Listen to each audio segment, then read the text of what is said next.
question real quick?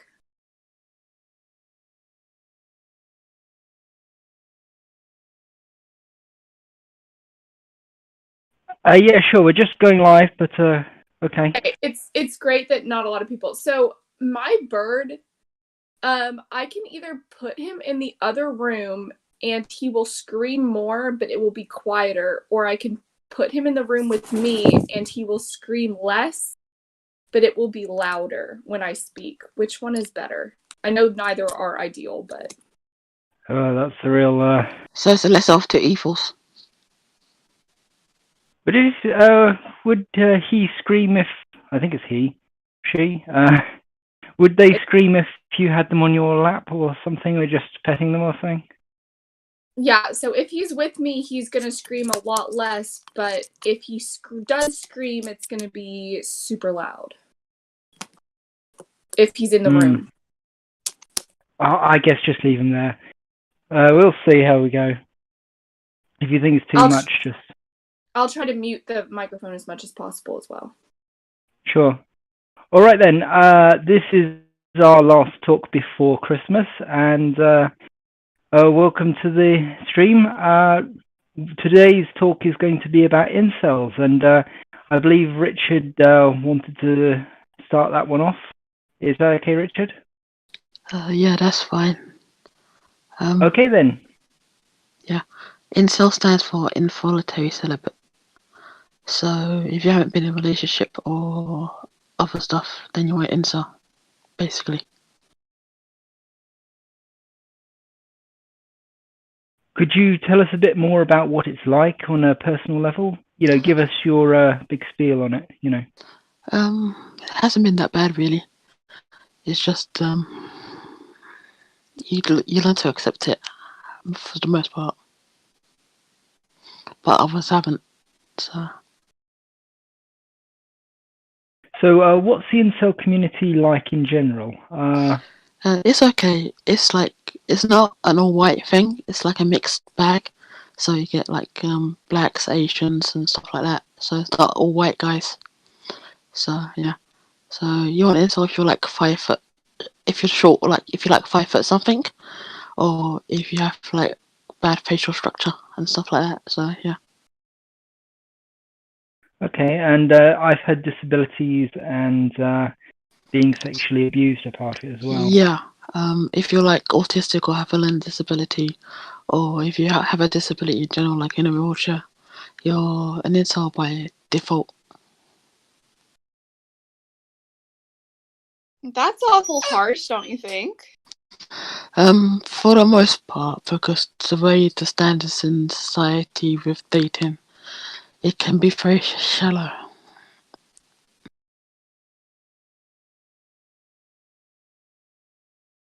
And very brutal as well.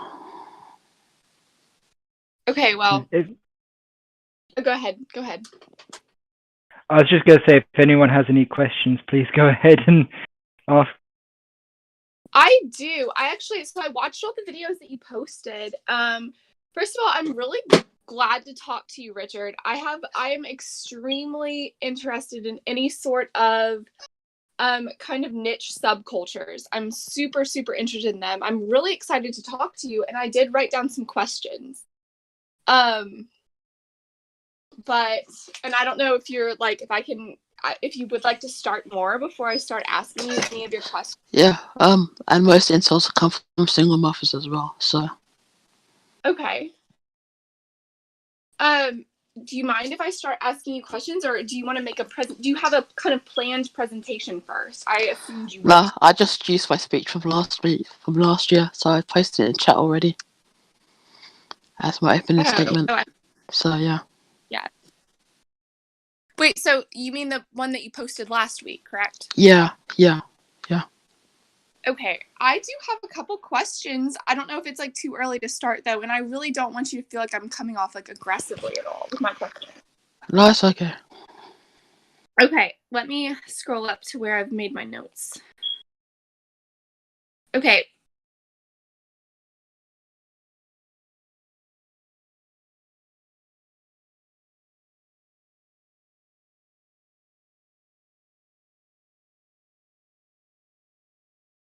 Anyone else got any questions while she's doing that? Yeah, sure. What's the public reaction like to you being openly an incel? I was almost put on an NHS watch list. Sorry, what's that about? I was almost put on an NHS watch list. Oh, I see. What for? Could you go into detail about it?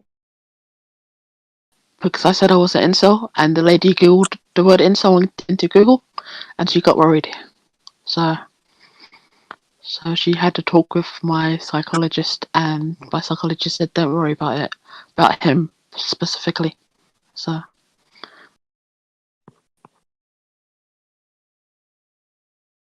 I see. I mean, do you want to go into more detail with all this stuff? Because it would be very interesting and useful if you could.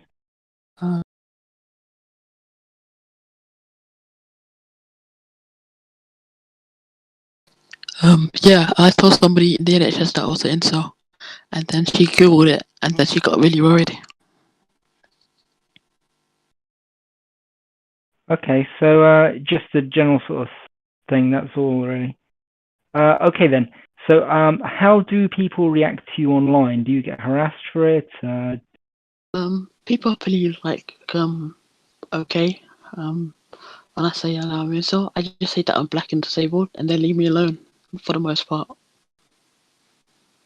Okay. So it's like they're not really judging you as an individual person. It's like they judge you according to your labels. So as soon as you use certain labels, oh, okay, now it's, Yeah, pretty much. That's why I did the documentary last year. So So and that. So you've labeled yourself as an incel, which is very much considered a negative term by society. But like what you've really described yourself as, you're saying that you're a social pariah, correct? And that's where most of your I'm problems. social on yes, prior, yeah. So, do you think that heavily associating yourself with this name and this cause, it's holding you back in any way? Because it does have a negative connotation, whether or not the people are good or not. But it hasn't held me back. Last year I went to Chicago and did a talk briefly. Then I went to Battle of Ideas back in November last year. Was the talk at the International Men's Conference? Yeah, but I stood up to Port Elam on a panel. Wow, well done. Yeah. I knew who he was, but I didn't have this what's the word I'm looking for? I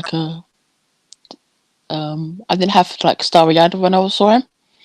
So he said incels need to stop being worshippers of women, and I said that's not what it's about for the most part. So yeah. It seems to me like incel. The term incel, the colloquy of incel means more than just someone who isn't able to find a partner. It seems like if I read an article online, the way it gets defined and the things that get associated with it is kind of this whole social movement, and it always gets kind of lumped in with people who are misogynistic or people who have kind of alt-right views. Whereas by pure definition, it just means, a man or a woman who has a difficult time finding a sexual partner. But it seems to be all this kind of extra stuff, added onto it. I mean, how do you feel about the definition as it is, on paper, and then the way kind of society has added these whole... society always needs a boogeyman, and there have been outliers like Alex Matheson and Elliot Rogers. They are the outliers, so they were never incel. So two incels that the press are labeled down like incels. So Elliot Rogers was a male feminist in a PUA. And Alex Matheson was worried about his new job and career, so he freaked out. I would also like to just add one thing, is that if a guy, for example, it doesn't want to be celibate, right, and he wants to find a girlfriend or a woman who wouldn't have sex with him, right, I don't see a reason for him to not refer to himself as an incel, because objectively speaking, he is like not voluntary celibate, right? He is an incel, irrespective of what people associate with being an incel or not. And it's not really his fault how other people are uneducated about that. Just what it is. It's just people being not very informed. And if people aren't informed, then it doesn't mean that people should accept the degeneration of language just because other people don't understand stuff, which isn't them that they should like take their time to learn and not just react to people just referring to themselves what they actually objectively speaking are. Like So- your insults are not like Richard calling himself an insult as an example wouldn't be like an issue. That's not the problem. The problem is with other people who are associating that with other things, and Yeah. if they're gonna be that simple-minded, then what is even the point of caring what they have to think or say? Can I ask a question, Richard, real quick? Okay, Like, you got your notes very- up. it sounds to me like you're actually not associating yourself with this word. It's not about sexuality or celibacy. You're saying that you have a hard time interacting with any people at all. Pretty much, yeah. Okay, so your main focus, it's not about women. It's not about not having a partner. You're saying basically that you're an agoraphobic that can't leave the house and has a hard time interacting with any people at all, and that you're being grouped into this group of people that's also saying, I can't find a sexual partner and that's my problem.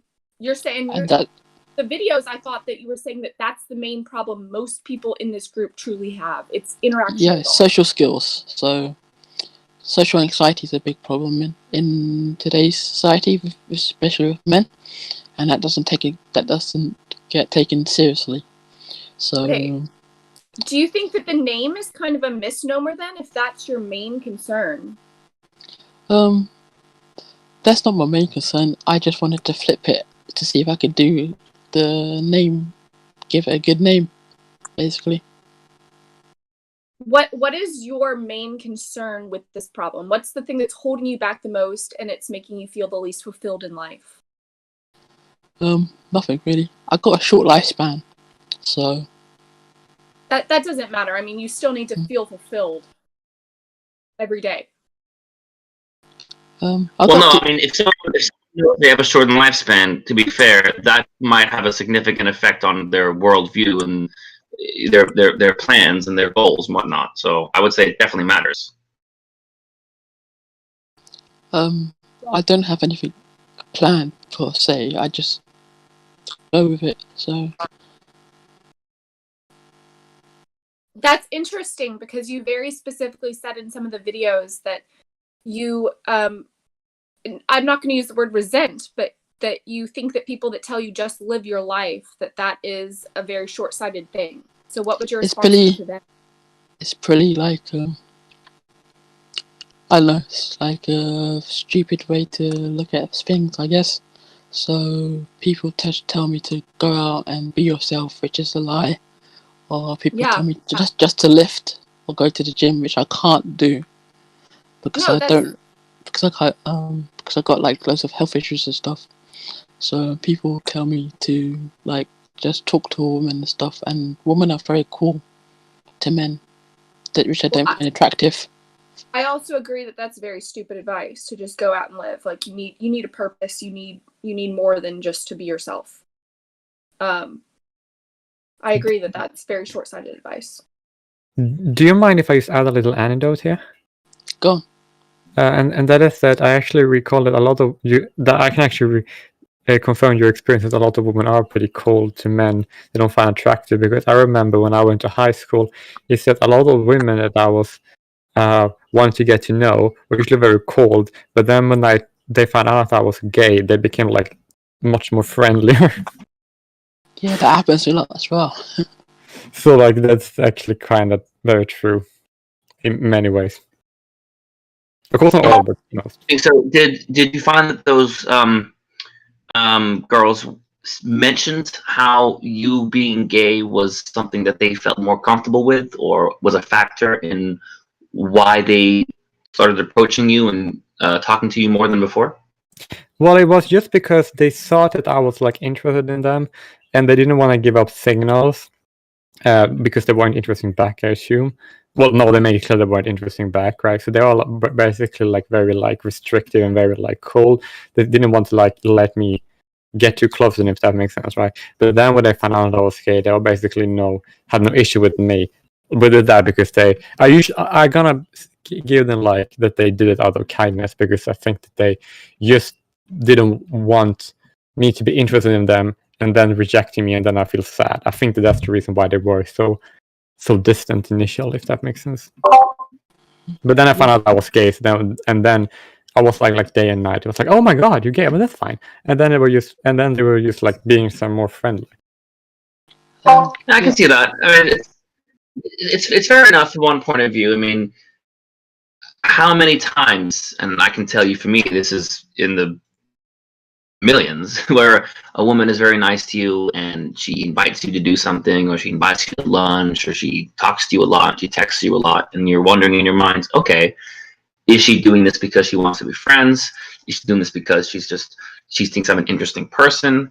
Or is there another level of interest? Is there a romantic interest? And there's that constant kind of like mental battle where it's like, well, should I try and say something? Should I maybe test the waters and see if she's interested, or should I not? Because you feel like if you do, maybe that's being inappropriate and being too forward. But if you don't, maybe you're missing out on an opportunity. And that is a theme of, the Greeks wrote comedies about that 3,000 years ago.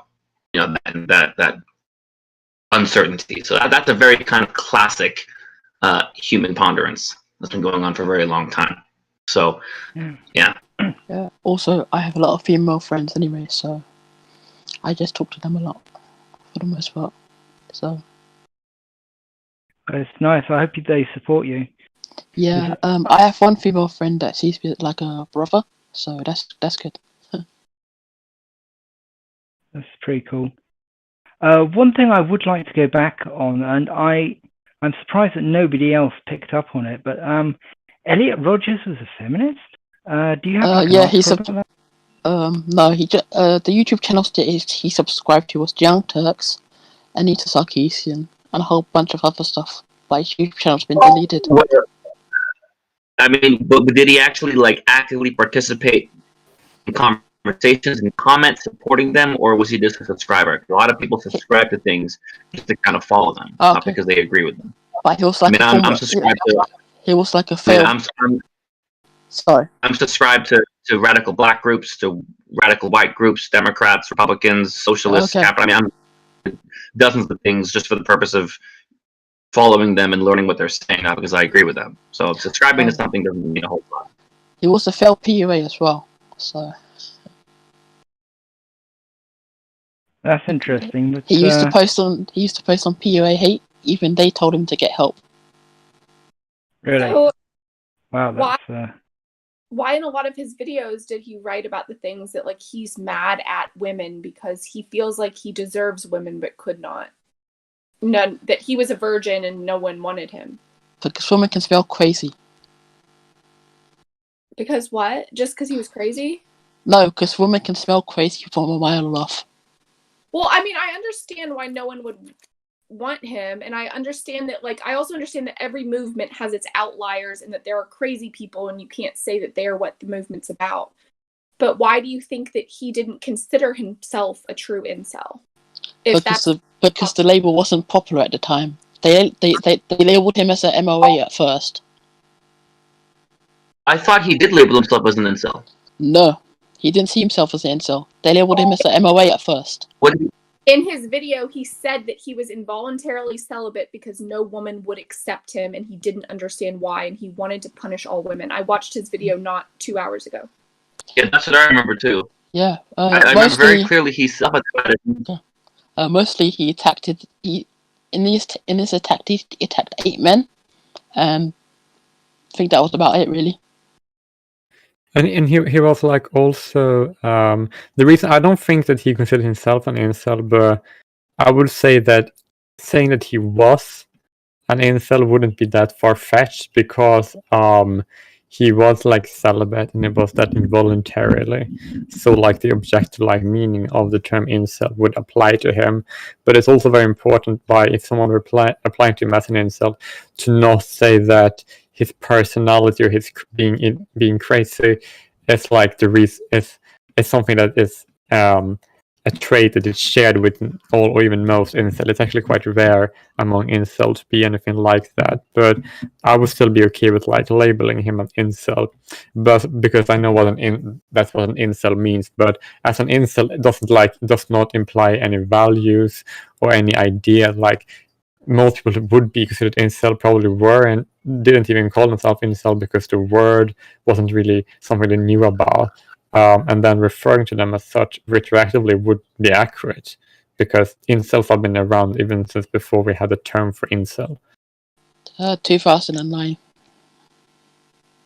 Yeah, and there was people being celibate and involuntarily before that, so there will still be like an incel, even though there wasn't a term called incel. And I don't think that labeling him as such means that every member of the incel community is going to go shoot people. But I just don't know if it's accurate to call him a feminist. Like, after watching his video, certainly. Yeah, I don't remember him ever identifying as a feminist. The only if you're saying he was just subscribed to some channels, again, I mean, people subscribe to channels sometimes. Like a lot of people subscribe to Donald Trump's channel just to see what he was saying, and vice versa with Joe Biden, not because they agreed, just because they wanted to be in the loop and be aware of the news. So if is that the only evidence of him being pro-feminist? Just his subscriptions? Yeah.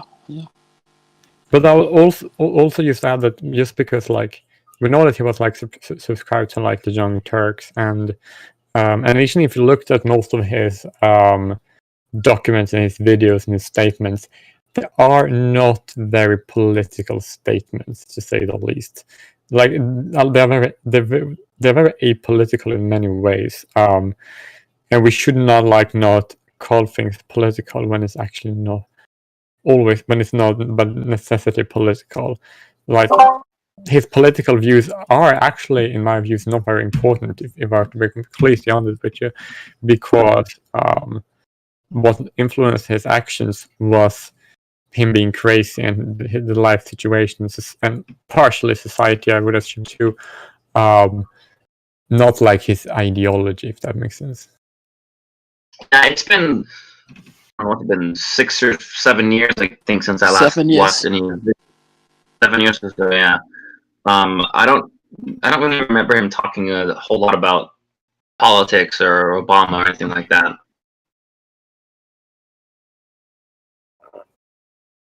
Like, of course, politics could, like, it's definitely going to have an impact on the individual's opportunities to have a romantic life. Of course, that can happen. That's why oppression is a thing that's have been going on forever. But just because that's the thing doesn't mean that people may be able to connect A to put two and two together and connect A to B. And that doesn't mean that people that are concerned about stuff that affect them are going to be aware of how they are influenced by the current politics, if that makes sense.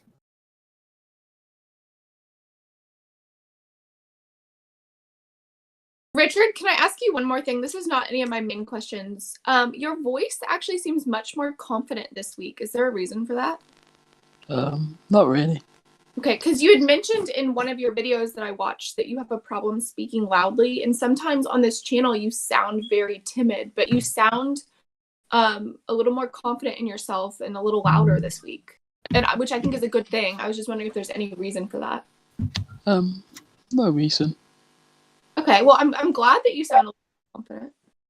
I mean, I don't think you sounded particularly timid before. I mean, Richard, would you agree with that assessment? Sometimes it takes me a while to get used to people. So, due to my social anxiety, it takes me like a while to warm up to people. So, yeah.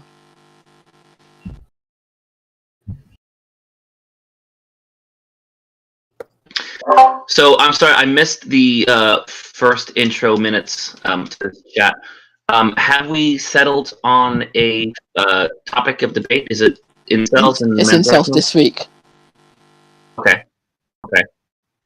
Yeah, see, I hate, and I've done videos on this before, and I've written about this before, and it's something that comes up in debates on a regular basis.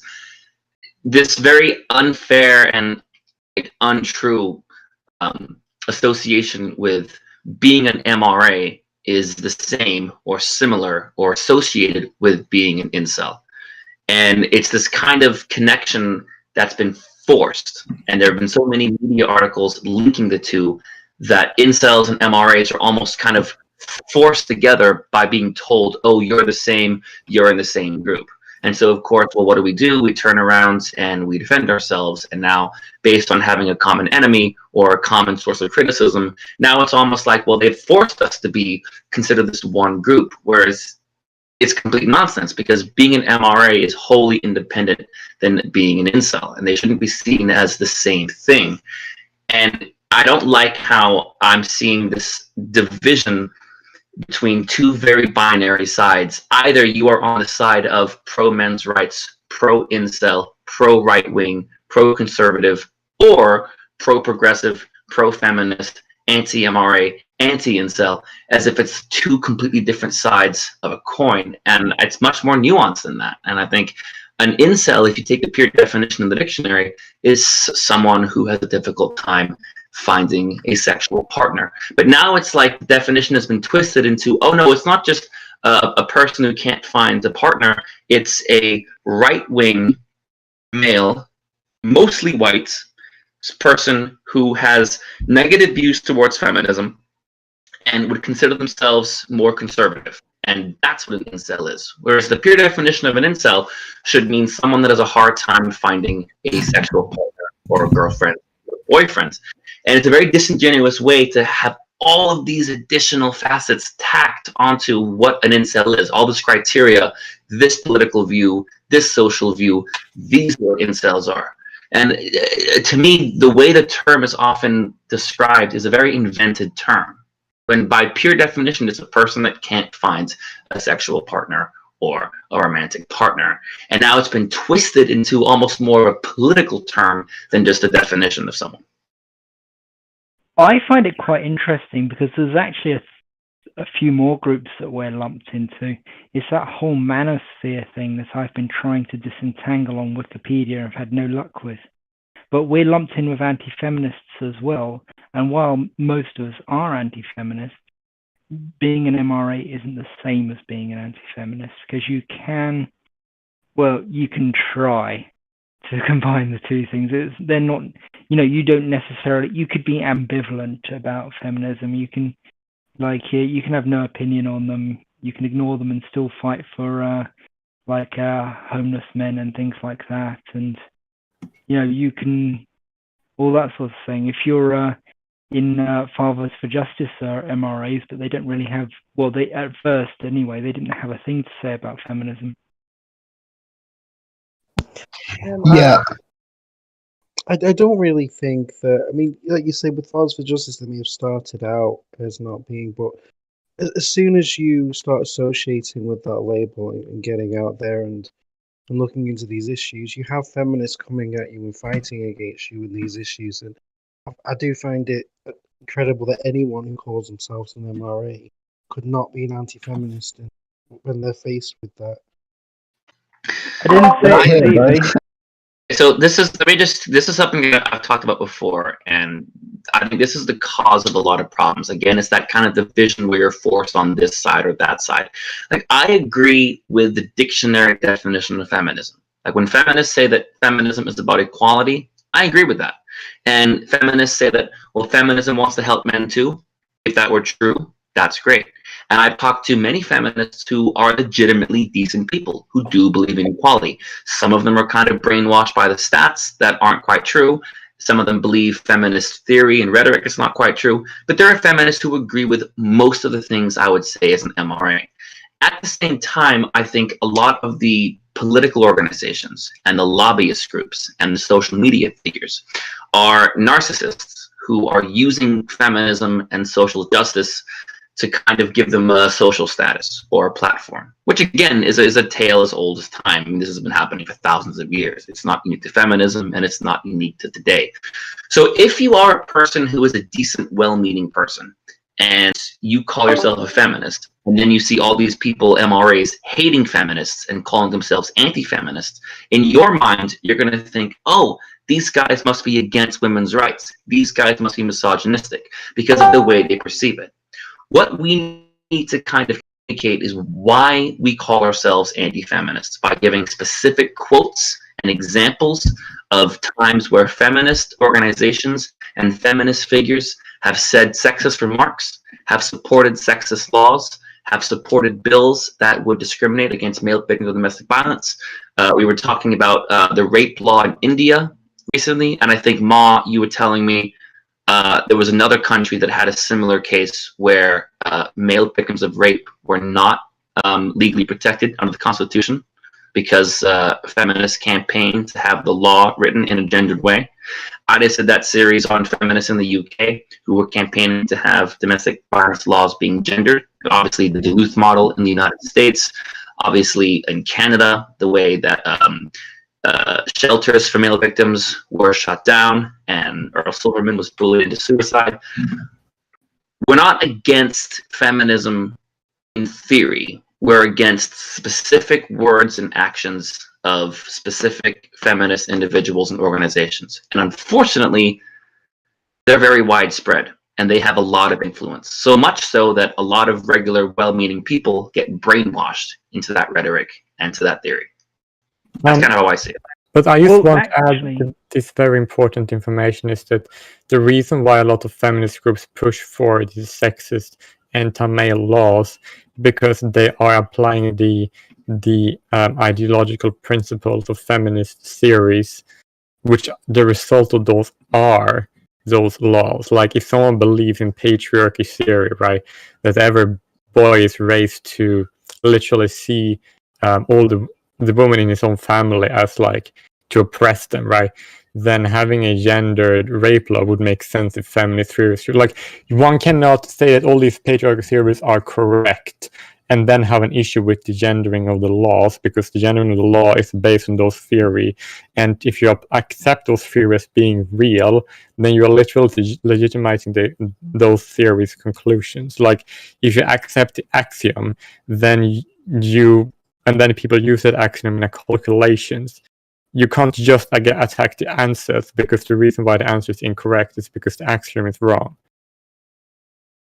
It goes a little bit deeper than even both of you have said. It's I've actually come across a study that suggests that a lot of these feminist influencers are actually dark triad personalities and even dark quadrad personalities. I don't know if any of you know what that is. The dark triad is narcissism, psychopathy. Sorry? Yeah. Psychopaths, basically. Yeah. The dark quadrat also includes sadism, but I think that it's quite important to also remember that the entire reason that the modern men's rights movement broke away from feminism is that we actually follow the definition that they give, which is for equal rights. Whereas, and that was the entire reason we broke away from them. You know, I think that's really what we have to remember there. That's something we've talked about before. The dark triad personalities, sadism, psychopathy, narcissism. It's that idea of what's called a ponerology, or it's basically psychopaths recognize each other, and psychopaths form networks with each other, and they kind of cooperate in manipulating people and coming up with disingenuous arguments, which is why so many times when you debate a feminist online, you see exactly the same phrases and exactly the same words and terms and buzzwords over and over and over again. almost as if it's copy and pasted. And it's because they're not coming up with original arguments or original thoughts. They're learning these things elsewhere and then just repeating them. And because they all are trained to recognize them, when they see it on Twitter or Reddit, they'll upvote it.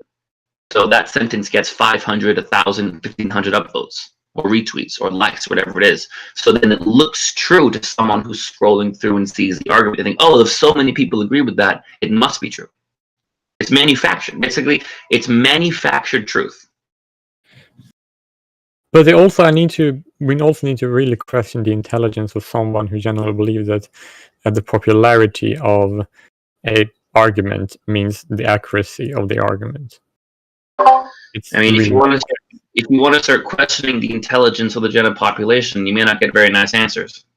Yeah, I know. I don't get nice answers any time, and that is that people that generally believe that 5 people agree with this and 2 people agree with that. That means that the 5 people must be correct because they're more like that. That is extremely dumb. Like, it's very, very, very unintelligent to take that conclusion. I mean, look at who gets famous. Look at who celebrities are. Look at who gets elected. Look at the ideas that spread. I mean, unfortunately, that's the world we live in. Well, of course we do. The average IQ humans are 100. It's not very high. So that's just the result of that. And I think that that the best way of dealing with that is to just not be stupid oneself, because that means that it's far more better to get anywhere by being completely honest about the facts and reality with people. And if people will reject it, then that just means that doesn't really matter what they think. They don't matter. They're stupid.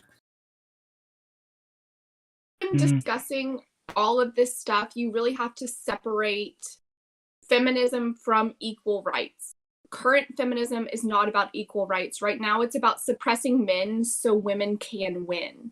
They're saying if things are equal, why are women not winning? And current feminism really is about suppressing men. It's not even about uplifting women.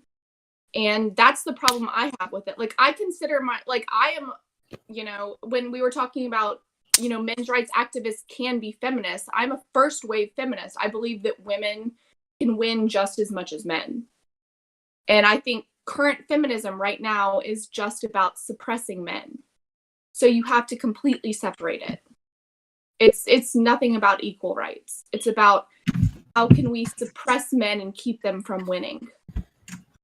Yeah, of course, it's 100% correct. Like, well, at least mostly correct, like, in my opinion. But I would say that like I agree definitely that it's very important that we need to separate the idea of equality from the idea of equal rights, from the idea of feminism, like, because all of these are free, like, at least tangentially related to a certain extent, depending on time and individual and subject, but also distinct ideas, right?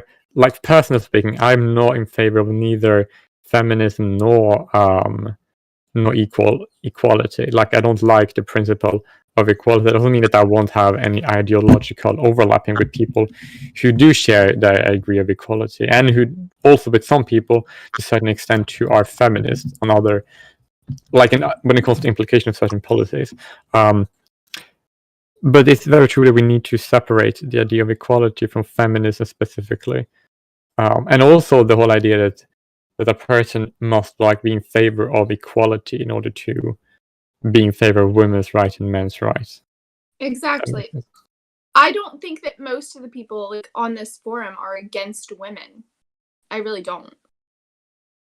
And I think that there's very much, if you asked the average person on the street, they were like, what's men's rights about? They'd probably say that most of the people hate women or they're against women.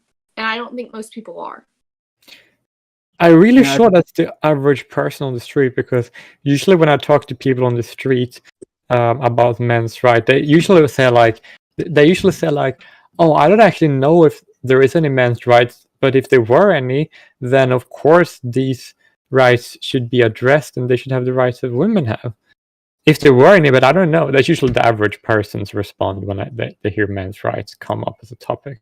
They're usually very uninformed And if they are like have divorced parents, they usually say, well, they usually would say that their dad was treated unfairly, and that's like a men's right that would be a thing, which is like becoming more common. Where are Which you is located? not really good or bad. It's like both at the same, I would say. It's very neutral. Where are you located? Because I mean, in the United States, if I told someone, if I asked someone their opinion of a men's rights group, it would probably be negative. Where are you located? Just out of curiosity.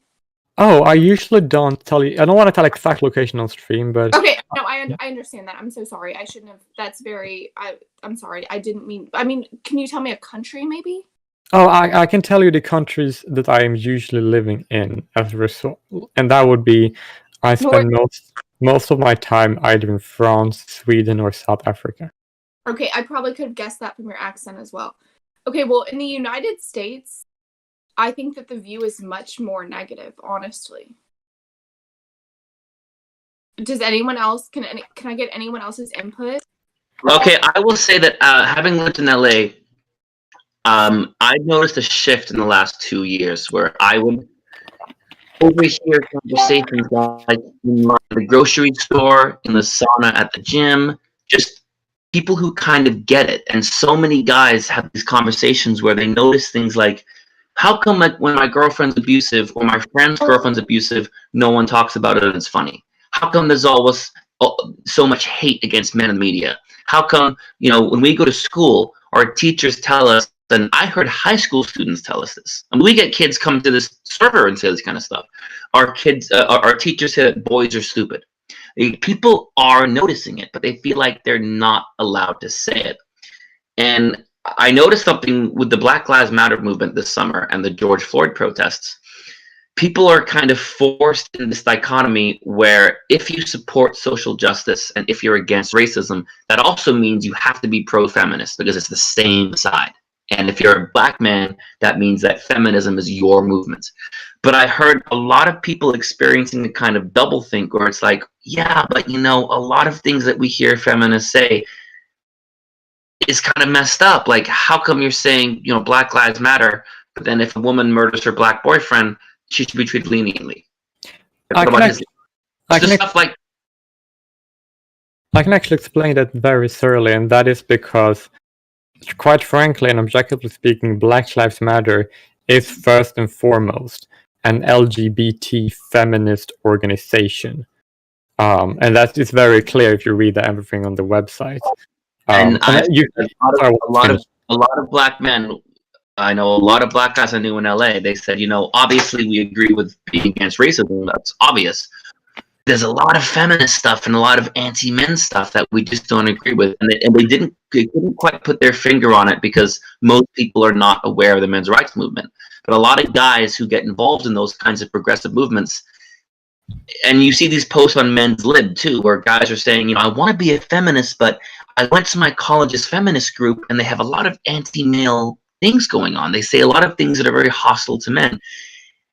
And people are beginning to connect the dots, sometimes only on a subconscious level, but men of all races are beginning to connect the dots that, feminism is maybe not quite for us. And maybe it says something, but it's not quite how it is. May I just play a little devil's advocate? No, not really devil's advocate, but give a little credit to the people who wants to divide these things into like these camps. If you are this side, you need to support all that, and if you are that side, you need to support all that. I would like to say that I'm not saying that this is like true for anything. We said that this is a perspective that one can have, right? And that is if you look to laws, like if you look to stuff like wealth redistribution, right? And as well as people say like, oh, if you're on the left, then you need to be pro-feminist, right? And if you're MOA, you need to be necessarily on the right or whatever, right? Which I believe is ludicrous, of course. But in order to give some credit, if you look to right-wing economics versus left-wing economics, right? If you take a redistribution mechanism, and then you take the average man's income and the average woman's income, right? Then it kind of makes sense in a way for them to make that if they believe in the pay gap is real. You know what I'm saying? Like, if they genuinely believe, if they don't believe in in like equality of opportunity, but more like equality of outcome rather than equality of rights, right? Then if you have a free market economy, right, people are not gonna end up like on the same end in society, if that makes sense, right? So therefore, if you want to have equality of outcome, like irrespective of what you do, you're just gonna end up on the same place anyway, right? Then like if you believe that then associating that with or more on the far left side kind of makes sense. And also like if people that want to have, you know, equal rights for both men and women would probably not be as far left as them because of the equality of outcome versus equality of rights, if that makes sense.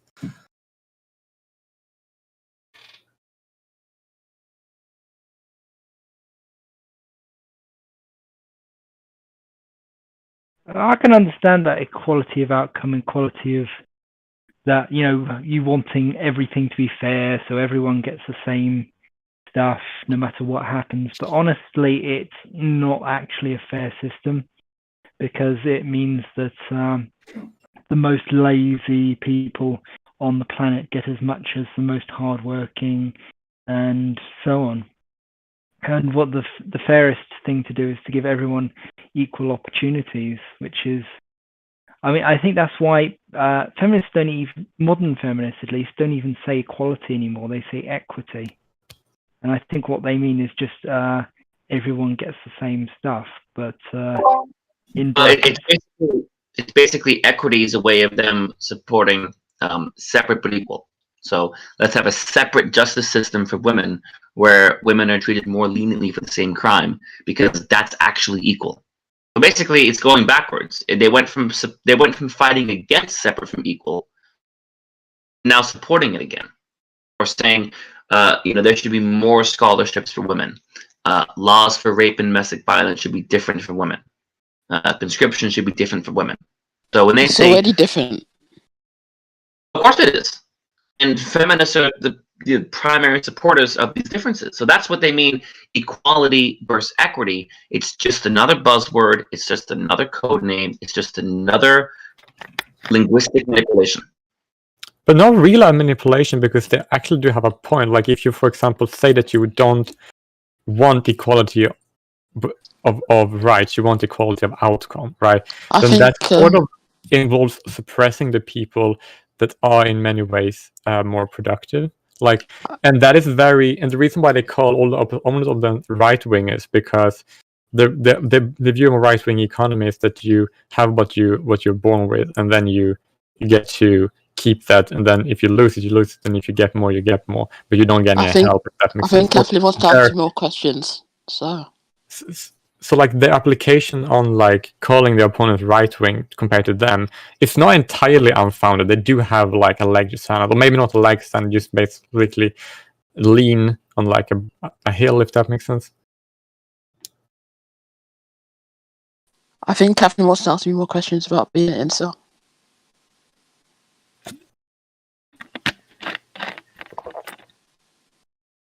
If you would like to go back to the incel thing, please do. Have you got anything to say, Richard? I think Kathleen wants to ask me more questions. So.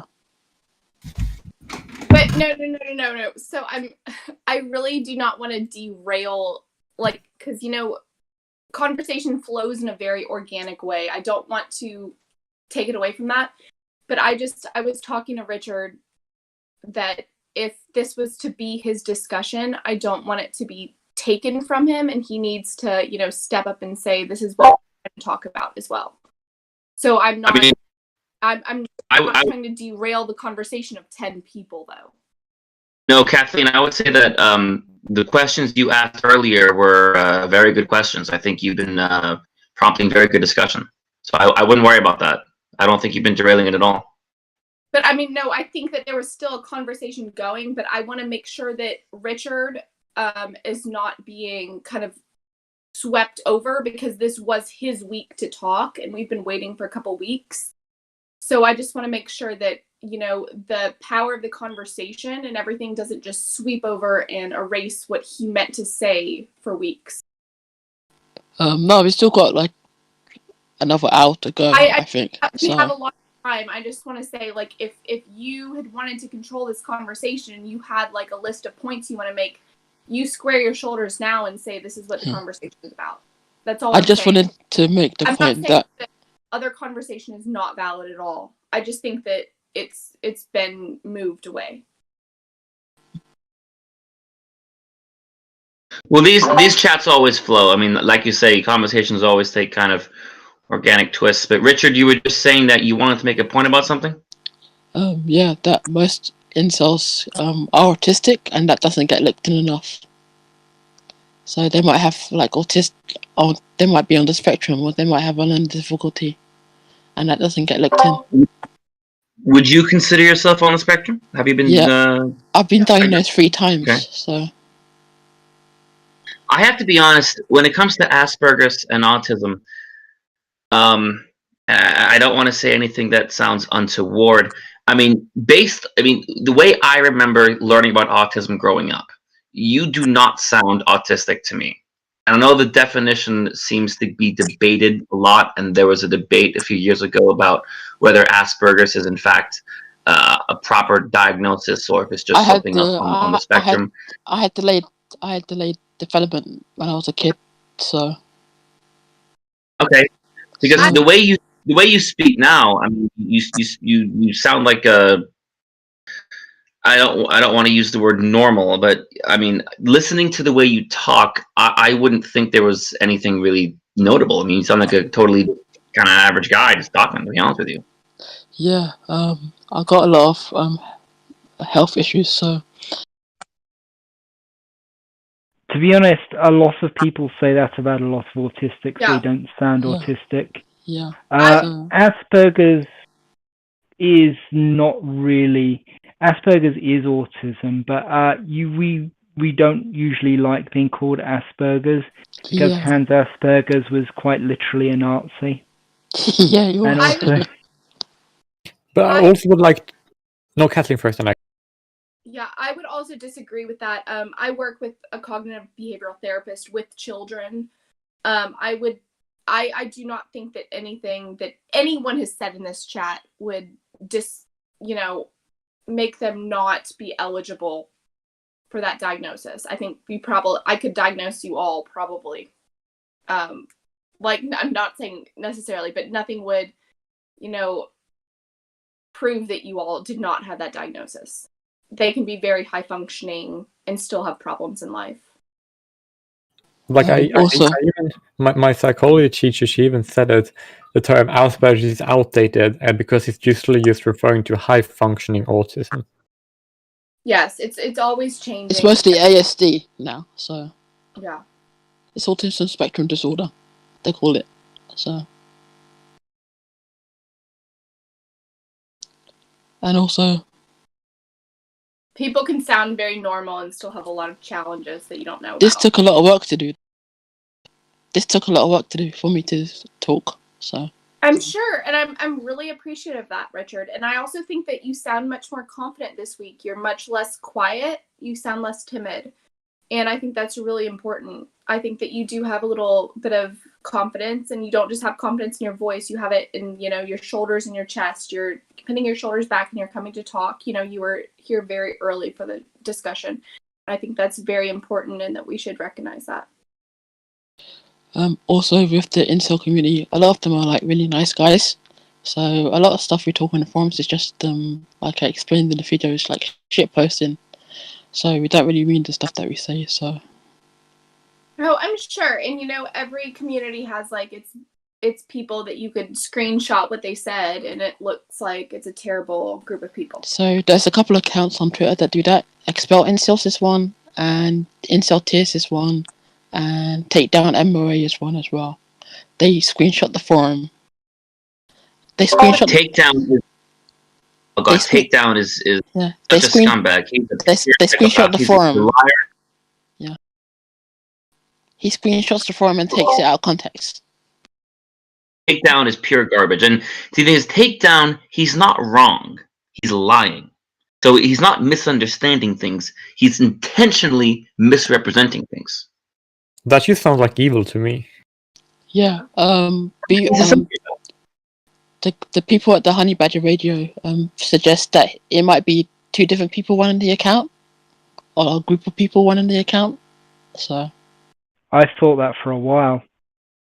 In fact, I think they've got like a script they go on, but it's very hard to tell. It could be one guy with absolutely no life, or it could be a bunch of different people.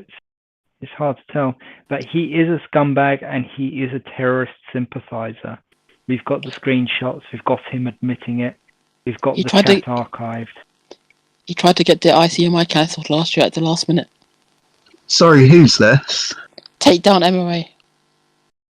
Right, okay, I'm not familiar, but I'll have to look. You don't want to be familiar, trust me. Lucky you.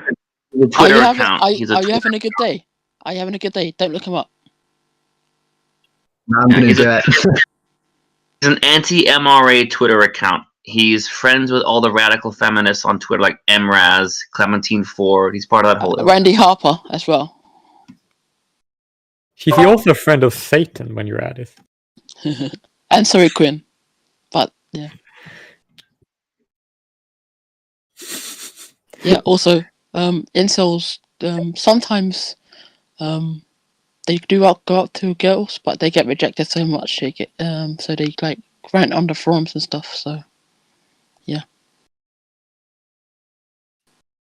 They've been Do you think there's any degree of socialization in how people are conditioned and told to like have such a hatred towards incels? And to me, it's so messed up the way that incels are like mocked and shamed. I mean, if you're a person who's just living your life and you're minding your own business, you're not hurting anybody, you're not hating anybody, you're just living your life. And it just so happens that, you know, for whatever reason, you know, you're having difficulties finding a partner and you get hated for that. I mean, it's so hypocritical because feminists I say know. that, well, women should be allowed to say no whenever they want to for sex. And that's, of course, true. Anybody has the right to say no. And people shouldn't be shamed. A woman should not be shamed for her looks. I agree with that. A woman should not be shamed for her looks. So then why is it okay to shame a man if he I has know why. difficulty finding a partner? It's nonsense. it's accepted in Why do you- society, so I know why it is. It's do you actually think? quite, it's actually quite simple because like the whole idea of society, right? And that's likely kind of mammalian instinct applied to a society that is created from it, and that is gynocentrism. That is that mammal life ultimately benefits from being gynocentric because of mammalian reproductive functions, and that means that a man should, fundamentally speaking, do things for women, like should center not himself but women in center. And the reason why we have this social attitude is because it's influenced by bioevolution. That means, and that's the reason why we had traditionalism, why we have feminism, why we had have homophobia, and also the reason why we have incel hatred. The idea that a man should be for the benefit of women because that's the best for society. And if men doesn't do that, then that means that those men are not the men that are deserving of respect, and therefore they are. That's the reason why incel men get a lot of hatred, I believe. that's why we can't have our own space either, because we get doxed every day. So Yeah, exactly. Because you don't do the things of society that you should, which is for women, and that makes sense. That's the reason why society is built on that way, is because it's successful from a mammalian reproductive function. But it really is not fair to keep that in a society that is a modern society. It doesn't make any sense. But that's the reason why it's there. Do you think it's related to male disposability? Kind of a similar. yeah, That's it's related to male disposability, and if women don't see a use for you, they disregard you as nothing. And that's the whole thing I mentioned. Is also the reason why we had male disposability, and I should say have actually male disposability. It's still there in society. You could tell by the Obviously, by like all the the things are still there, and this is the reason why they're there. They're there for this reproductive function. But doesn't justify it. That's just a reason why those are around. also a male's anger is never. Pardon? A male's anger is never justified in society. A man's what? Anger is not Oh. justified. We're just like complete. We're just, like, there's a lot of time. Like, if you look at laws of any country, it's very reasonable to be angry against that. And if people have an issue with the reaction to injustice as anger, they have an issue with the reaction to that, but they don't have an issue with the injustice itself. That is actually quite. It's baffling. And that's also the reason why I usually have very important to distinguish men's rights activism from anti-feminist in general, because a lot of people who attack feminists, they don't attack feminism on the like what they believe. They just attack the tone. They just attack like the rape hysteria, right, without attacking the facts, which is wrong. And the fact would be, for example, pay gap, or 1 in 4 everyone getting raped, and domestic violence and normal male behavior. Like, those facts would justify the tone of anger. And if people want to have an issue with those feminists being so angry, right, they need to disprove their facts, which is very easy to do. But if you're just going to attack their tone and not the facts, that is going to be more a case for them being angry rather than against them. And that actually works in the other direction too. Like, if a man is angry because he's treated unjustly, or perceived to be treated unjustly, right? And if people are going to go against his anger and then give him the facts, they have no reason to be upset that he's angry or haven't complained about that, because they are not disputing his facts. That is the reason why he's angry. And he's justified to be angry because the facts that makes him angry are true. Like that he's a second-class citizen, legally speaking. Why shouldn't he be angry about that? And if people are not going to prove him wrong, just to go and attack his tone, or even worse, ignore the facts, just attack his tone, then they are wrong. They're not going to they don't get anywhere with that. It's just ridiculous. Usually, men are more mocked when they talk about their problems as well. So.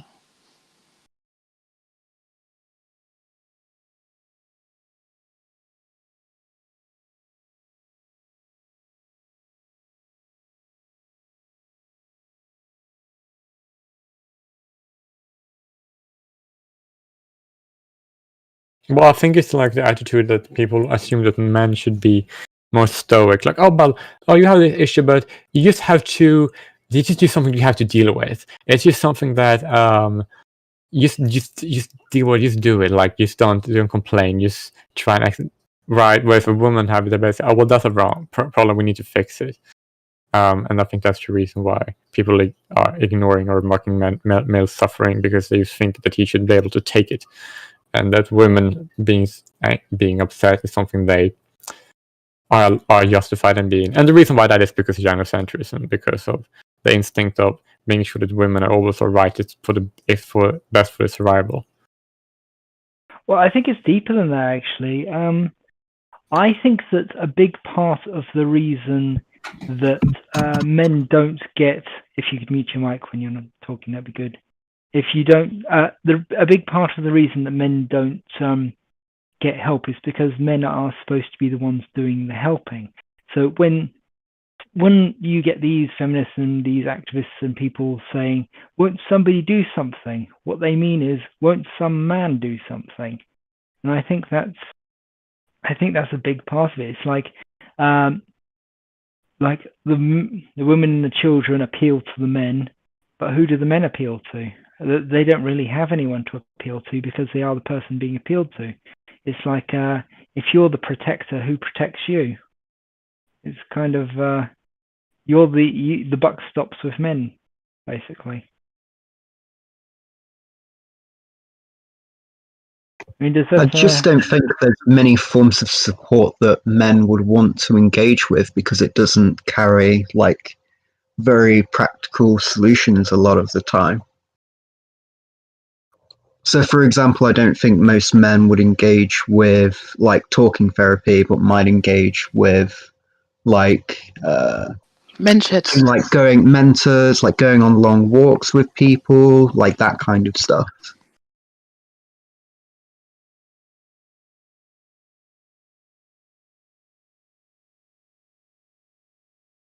like I found it very like personally hard to like openly talk about things that like that like makes me like feel bad, right? Because a lot of men, it's like saying that is like admitting in what it feels like admitting being weak, and the best way that most people are going to react when a man is in that situation it's just going to be, well, then you just have to do something about it. You just have to fix it, or you just have to not be there anymore, right? And like just ask if someone else could help. It's like discouraged, and I find it to be quite bad, because I think that could contribute to suicide, in a way. Because if people never help you, then why should you? Then you probably might kill yourself as a result. In some cases, extreme cases. But like saying that you can't get any help from anyone is not helping. Like that is the reason why I personally are trying to help people. Okay, actually mainly men, but not on like anything, only like very specific things. And I think that if more people were more specialized in helping people, or men helping women, whatever they want, right? And to make it like more acceptable to like discuss this. You know, I'm wondering, in films and things like that, talking therapy is always portrayed as this really grim and unhelpful thing, where the psychologist isn't really listening, and it's all very rote and very like. I'm thinking that a lot of writers are men, so maybe that's why they have that perspective on that, and why talking therapy in like films and TV I guess shows. men need to be doing something like a project. Then they talked while they're doing the project. Yeah. I mean, that's why men's sheds are such a big thing. And also, I've believed that it's because men doesn't like to like admit to being in any way weak, because that's like a form of emasculation if someone can feel that way, and that's really like bad. I've seen some, just on this note of men feeling weak if they like admit to their problems or like say that they need help. I have seen some studies that this seems to start very, very early. For example, mothers hold baby girls like physically closer to them. Mothers especially, but also fathers and also just random people will respond to a baby crying much sooner. So even from that young age, like the boy is sort of learning that, you know, expressing emotion isn't an effective like way to improve the situation. And then I think it does just go up from like school from there. Like if, you know, there's like fighting in the playground, if it's a boy, like, oh, well, you know, it's whatever, like, but if it's a girl, then, you know, you get on that and you shut that down. So Also, Well, I remember a lot of hypocrisy when I was. sorry, go ahead. also a lot of the incel problem comes from bullying as well. So they were bullied at school a lot. So, yeah.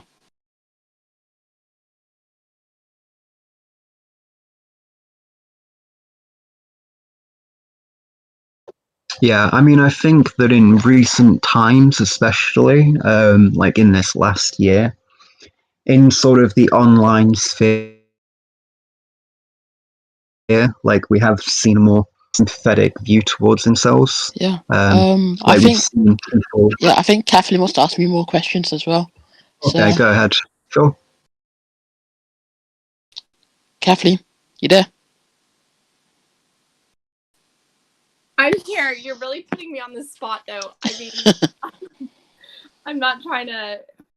Yeah, just ask. So Yeah. I was DMing him about some of the incel issues. So I'm not trying to like guide the entire chat with 10 people. I don't think that we're more important than the entire conversation. So do you want me to talk here, or do you want me to just DM him? Just talk on the stream, it'll be fine. Is everyone else sure though? It's not about Oh. you and I talking right now. It's about the other 10 people right now. Okay. Well, I would like to do the incel chat because I feel like we kind of got off on like a, I feel like we Tangent. could do it better.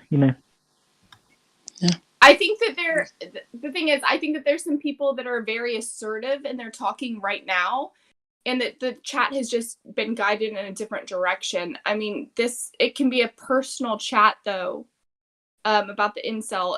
We're no longer talking about the incel discussion though. But may I say something about incel? Well, not if you first, then I can tell. I was just going to say, like, it's fine. Just like ask your questions, whatever you want to do. Because I think the questions you've asked have been good. There's been no problems. Yeah, And the conversation has been sort of straying around. Okay, well, and you're free to be as assertive as anyone else. So if you want to say something or ask something, feel free to say it. I don't have a problem being assertive at all. It's just that She was just worried about me, so. I completely recognize that, I'm not, if the conversation has left the area, it's not, my conversation isn't any more important than your conversation. It's not that I'm afraid to speak. But, so, I mean, if I was going to ask Richard, though, do you think that you have a little bit of, I think, of a fatalistic attitude sometimes in the videos that you showed us? Do you think that that's holding you back as well at all? Not really. I can't really do much this year anyway, so. You can't do what? I can't do much this year because of the pandemic, so. I don't know if I'm understanding the third word you're saying. I can't do much this year because of the pandemic. I still do not can you type that out maybe, actually? I can tell you what he say. He told you that he can't do much this year because of the pandemic. I really don't want to derail the conversation. I feel like this really is. I think you all were having a great conversation. Well, I mean, that's what you just said, though. He can't do much. I still don't understand the last word. He can't do much what? Because of the. So you're asking if, like, his attitude is holding him back, and the context there seems to be like with women. Oh, okay. Right. I got. Well, maybe not. And I think he's I- saying, well, the pandemic's, The video. like, it wouldn't be possible to like really interact with women at the moment because of the pandemic, or like to, go ahead. The videos he sent, I really didn't think that it was much about women. I thought it was about social interaction in general. I thought that women were very much a secondary concern. It was that he had a hard time interacting with anyone in general. And that included women, but women were not the primary focus. Social interaction for me is very difficult. So I think that your main concern is not that you're celibate, it's that you have a very social interaction. Hey, my nigga, what to you? Hey, where you from, cuz? Hey, is them niggas talking to you? What?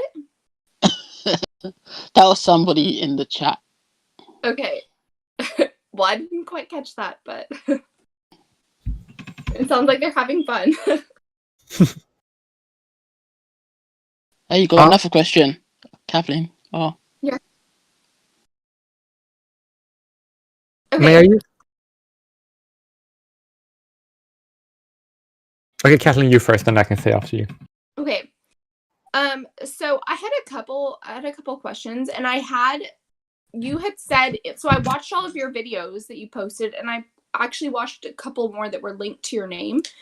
And you said that no one had ever offered you good advice. And I was wondering if, like, I understand that maybe you've already tried some of these, but I was wondering if I could offer any sort of advice that, like, would maybe help you a little bit.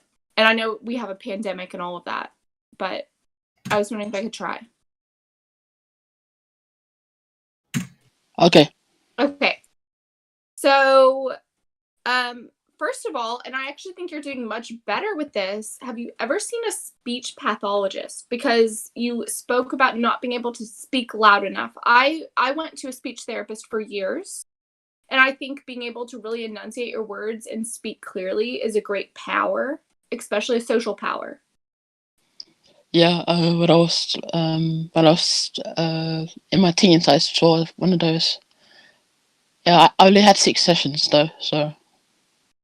Okay, so I would really, if you haven't already done that, I would recommend that. It sounds like you have, but even if you could work with someone farther, you're doing a much better job though. I've really recognized this stream. In other streams, you sound much more soft and timid.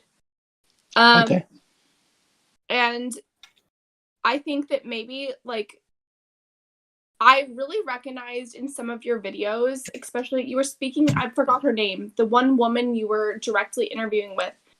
You had a Natty. Yes, exactly. You had a very fatalistic approach. So when she was saying, well, what about these people that have helped you? So like betwixt like your personal representative and I think you also had a couple representatives, like social representatives. Yeah. For disability. You said no one will help me. Like when she said, well, do you have any support? Like your immediate response was, I have no support or no one helps me. Like the first thing that came out of her mouth. I think that if you had a less fatalistic approach and a more open view of the world, and you said, well, there are all these people that are helping me. Do you think that devalues those people any at all that are spending their time helping you? Yeah, they help me a little bit, but not a lot. So it's because of my I have a mild learning difficulty. That's why they're helping me. So yeah. But they are helping you, and I think that if you are open to that and you really recognize the time they're putting into that, you're gonna have a better time with the world. And the third piece of advice I have is probably a little less like it's a little less applicable to the world, and it's a little less like I don't know, it's a little less realistic. But if you can either fly a hawk or do horse therapy. So I work with a lot of people that do horse therapy here in the US. Okay. And I'm a falconer. So birds of prey, they really, really promote self-reliance and lack of self-pity. And we learn from that through influence and affiliation. But also horse therapy, and I've talked to a couple of other people actually on this channel about horse therapy, or not horse therapy, about horses in general. And a lot of times you can get that free of charge with certain organizations. It really promotes self-reliance. It promotes confidence. I think it could be something really positive. And if you DM me about that, I could find you an organization that could really help you with that. Okay, thanks. If he's in the UK, then I recommend the RDA. Just saying, I'm here. I joined. Not sure By if the way, anybody Jay, can hear me. Oh, hello. Hi. We're just talking about incels and things like that. Is that anything you're interested in? In what? Sorry. Incels, involuntary celibates. We're talking about them. We've got one here who's talking about his experiences. And Yeah, I was just going in to see what's going on. I didn't know what the topic was. Oh, yeah.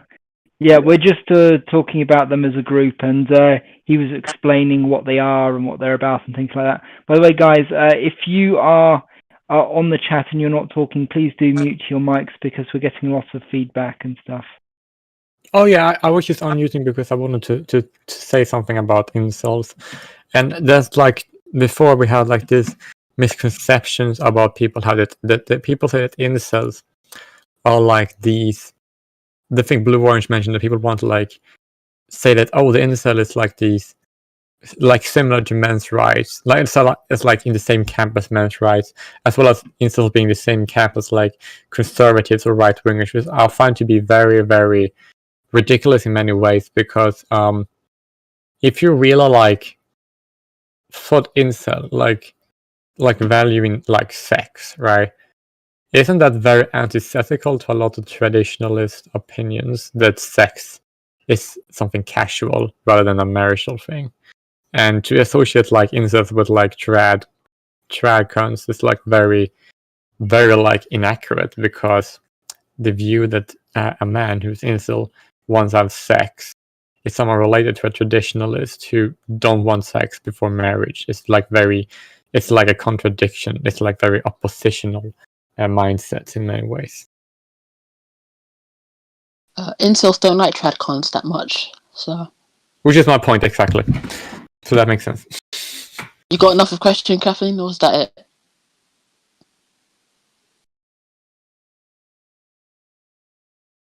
I just wanted to say it's an interesting note that pairing us up with incels is like the worst pairing you could possibly make, because a huge chunk of us have our main problem is to do with divorce and child custody and stuff like that. And another huge chunk of us, our problem is to do with being sexually abused and sexually assaulted and things like that. It just doesn't work, you know, as a concept, unless you say that unless you go the other route and say that incels are a particular interest of ours because they're disabled and things like that. But we didn't know that incels were largely autistic until Richard told us about that. Yeah, a couple of autistic charities are trying to distance themselves from incels as well, so that's nice.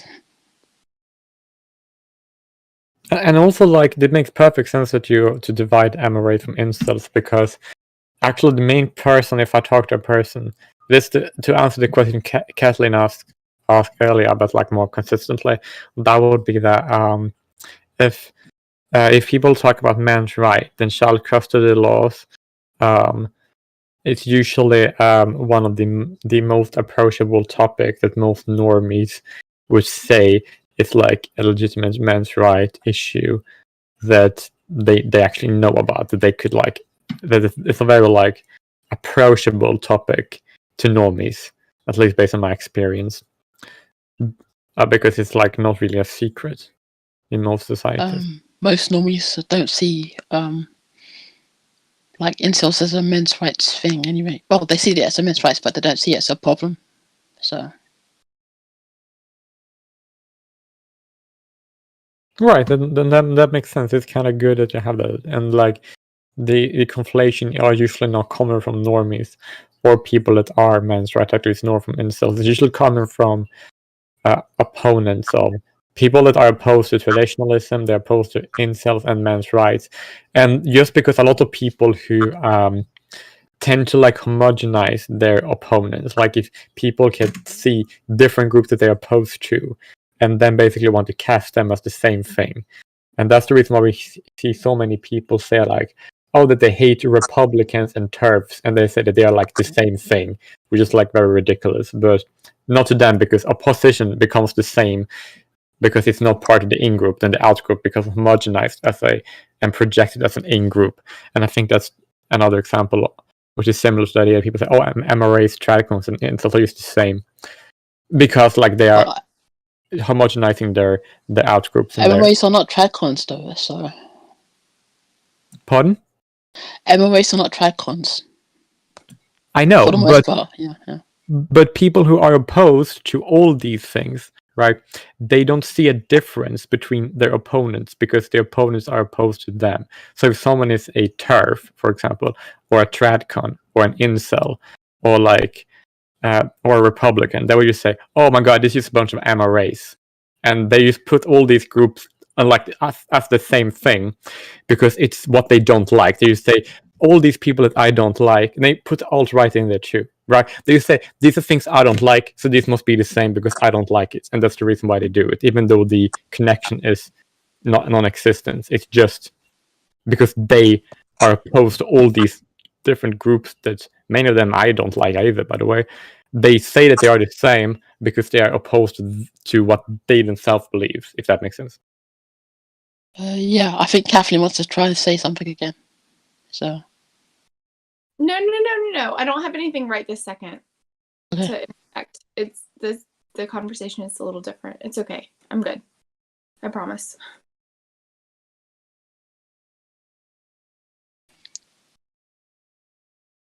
But I hope a lot of people understand what I mean when the issue that people tend to homogenize their opposition as being somehow a homogeneity when it's really not. Oh yeah, I've seen that a lot for a lot of different groups. It's not just feminists doing it. It's all sorts of groups do that. In fact, I think most groups do that. They're like anyone in this vast group of people who isn't them, but who opposes them or they perceive as opposing them is considered an enemy and therefore on the same side and therefore working together. It's I think it's like it's classic tribalism, but I think it's to do with how tribes used to feel like you wouldn't know exactly who was working together and who wasn't out in the bush and stuff. So if two different tribes opposed you, it would be very easy to think that they were on the same side, and you wouldn't necessarily have any evidence they weren't, unless you knew that they opposed each other vehemently. So either the two groups have to oppose each other vehemently, or they have to be the same group, basically, in that sort of mentality, because they could form an alliance at any moment, and it's not really an ideological thing, so it's people don't really think of it, I think.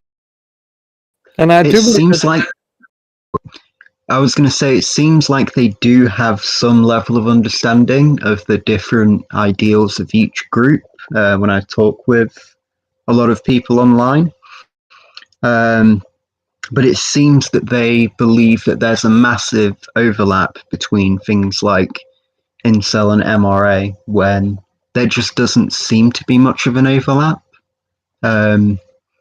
Like of the, how many people do we have in this Discord? Is 200 something? As far as I'm aware, Richard's like the only incel. Maybe there's like a couple others, but it doesn't seem like there is this huge overlap, and there certainly doesn't seem to be many MRAs in incel community. I'm the only one. Well, I'm the only one that came out in public. So. Well, true. Maybe that is, maybe like there's a bunch that are just not as open about it as you. Yeah. Well, there are about 1,000 people here, and I mean, not all of them talk all the time, but Richard really is the first actual incel we've ever spoken to on here who's been open about it. I mean, others might have come and gone very briefly, but that's about it, really. Yeah. Yes. Go ahead. Yeah, my name's out there and everything, so I can't be doxxed. And also, like, if you just give some credit to a lot of people, that makes it too easy for people to homogenize their position, is that if I disagree with someone, right, and another person also disagree with the same thing, right, and because we both agree that these group are like an issue, then it will be like an alliance of convenience, and then that actually just it's not very good to do, because that just means that my most opponents are going to be able to attack me by attacking someone that I don't even agree with, and then as though we were the same. But I do believe people making it too easy, because a lot of people, they see something someone disagree with, oppose something that they also oppose, and they just assume, oh, they oppose this bad thing, that must mean they must be the good guy. Like this false narrative that the enemy of my enemy is my friend, which is like definitely not the case, because you could be the complete opposite if you just put a different topic. Then the person who were previously your enemy will then be your opponent, will then be your ally, and the person who used to be your ally would then be your opponent, depending on topic. And that's what people should really stop, just defending people just because they're attacking, opposing the same people that we would oppose, if that makes sense.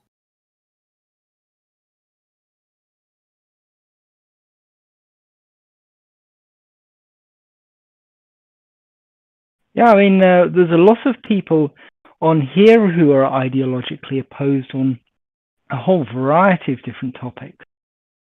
I mean, we have a very lively debate and politics channels on here, and lots of people disagree very angrily sometimes.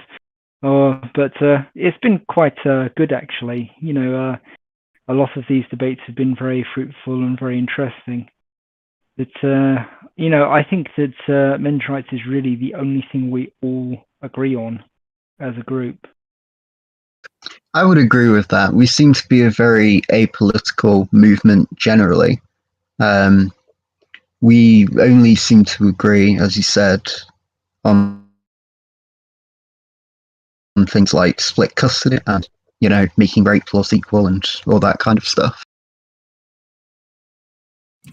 Yeah, there seems to be like the only overlap, and a lot of people in here might not all be MRAs themselves. They might just be sympathetical and support the men's rights movement, even if we're not MRAs ourselves. And like, I personally would not call myself an MRA, and not because I don't agree with that. That is just because I don't actually do men's rights advocacy, but I do support it.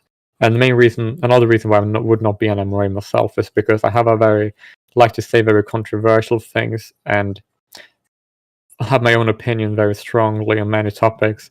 And if people were to able to associate me as being an MRA and then apply my opinions that are unrelated to men's rights to the men's rights movements, then that would actually just harm the men's rights movements rather than do any good, if that makes sense. Yeah, I do think the movement is slightly misnamed in that I think most of the people who belong to it are men's rights supporters and advocates rather than activists, in that they will talk to people about it, but they're not super activisty.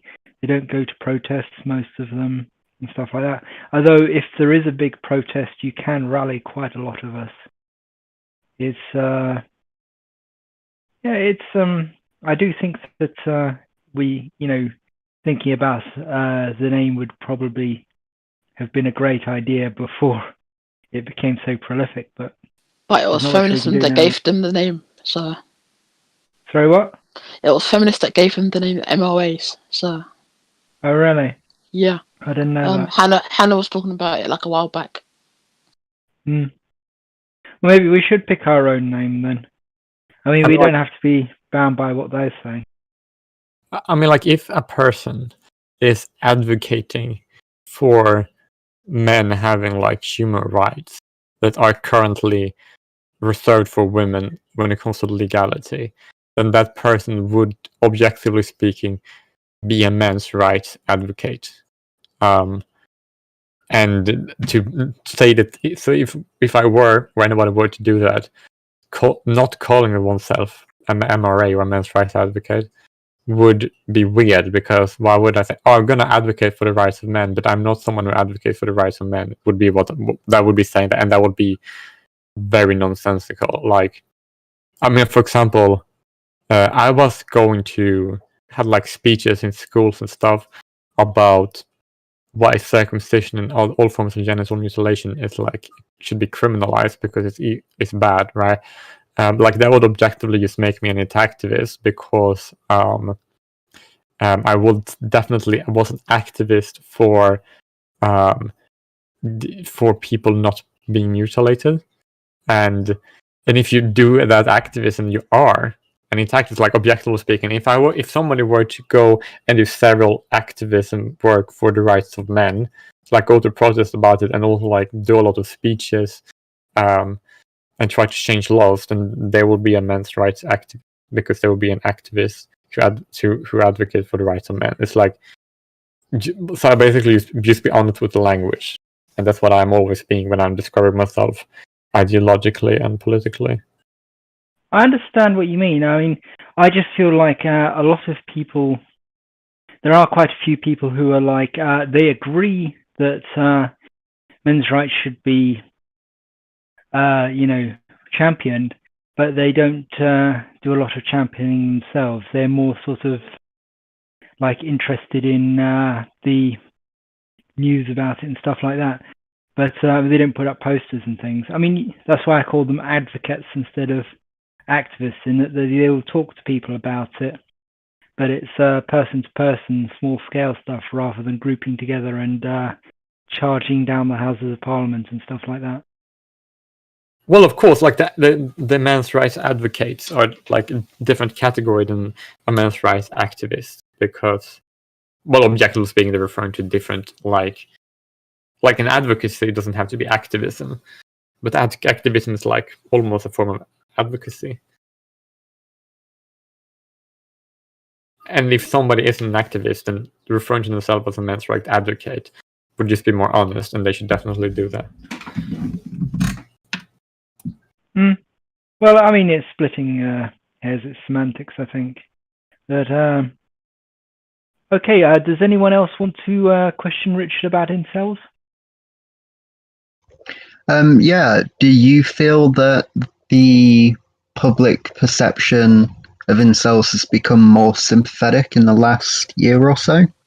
No, it's been more. You see, stand-up comics take a dig at incels as well. So once they do it, it's accepted as more vitriol. So yeah, it's gotten more vitriol over the years. Right, because my sense was that people were talking more now about, on an empathetic level, like, you know, how a lot of these people don't have like a support network. A lot of these people have various like mental health or developmental disorders. Or It's getting better in that. It's getting better in that aspect. But if the entertainment industry is still taking the piss out of incels, it's still going to continue to be more vitriol against incels. So.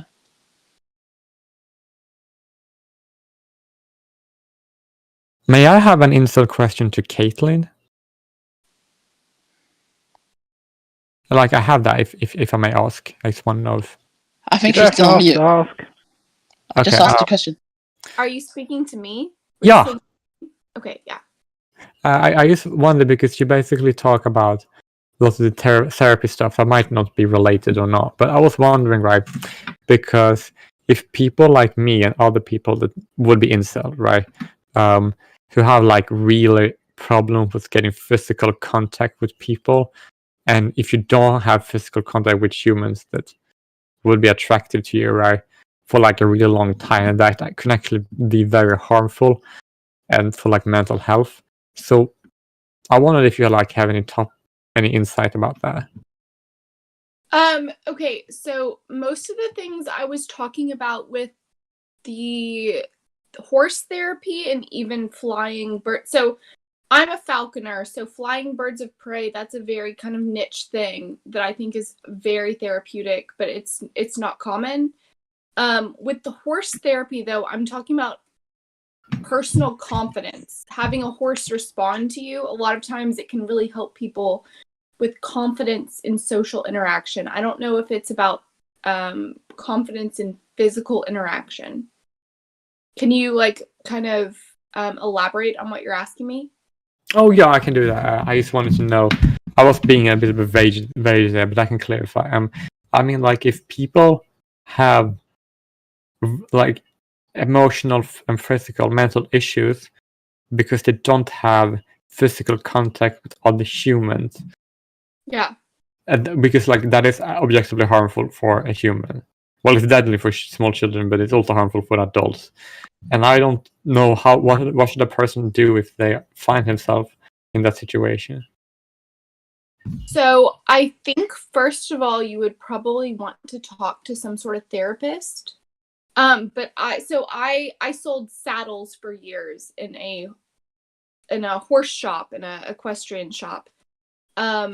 And I did a lot of work with people with disabilities and horse therapy. And it's not even physical disabilities, or like, it's just even people that are very have social problems. So a lot of times having that horse respond to you really increases your confidence. So I don't know if it's necessarily going to help you feel more connected to other humans with touch, but it's going to help you, square your shoulders and approach other people. No, I guess that makes sense, I suppose. Wait, someone is knocking on the door. You had something to say, you can say it first. No, so I mean, I've seen a lot of people have a lot of help in a lot of ways with horse therapy. And I was directly, I mean, hawk therapy is not a thing, but I'm a falconer, and I absolutely love the birds, and I think that being around falconry can really help people in a lot of ways. I mean, so birds are completely self-reliant, they're completely without self-pity, and just having the influence and affiliation with those birds really does help influence people in the way they think. So I think it can really be a positive thing. And a lot of the people that you meet, like horse people and bird people that you meet, they're always assertive people. They're sometimes full of drama, but a lot of times they're, very understanding people. So I would really recommend it to people that have a hard time interacting with other humans as well.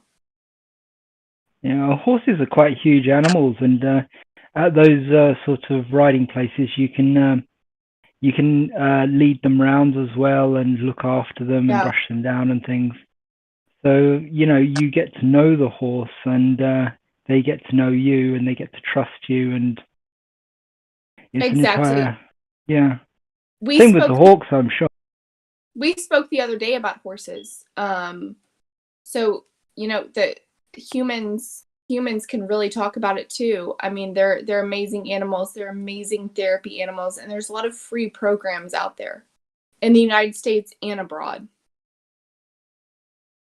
Yeah, I did post a link to one of them on the chat. It won't be running during the pandemic, but they do run like free, almost free riding lessons and things for the disabled. Yeah. You just pay for the insurance. Having an animal like that, a huge animal that's 10 times your body weight that responds to you, is a huge thing for children, even for adults. Learning that animal can respond to you and that your body language really talks to them is very, very telling, and it shapes your whole outlook on the world. It's amazing. Yeah, I've seen little toddlers be put on like a pony, and they just go completely quiet, and they just become enraptured with the whole experience, and they're very upset when you take them off. Yeah. It's a very powerful therapy. It really is. Yeah. Well, Richard, look that up if you feel like that might be helpful to you. Using the links and stuff I put in there. But anyway, are there any other questions about incels that people would like to share?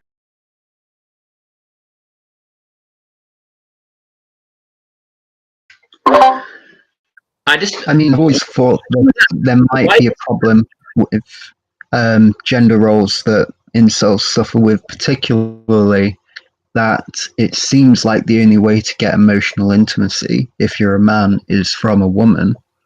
And I just wanted to ask if Richard feels that they are lacking in emotional intimacy and an emotional outlet, someone that they can be open with. Not really. Yeah, I do like that a lot, really, because I'm mostly isolated at home, so. But I got Discord to keep me company, so. And you have us. Yeah. We're friends. You guys. So yeah. No matter what happens, we'll always have family right here. Yeah.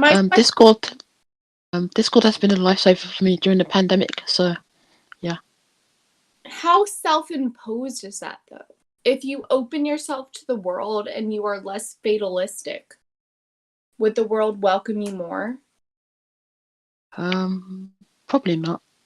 I don't think.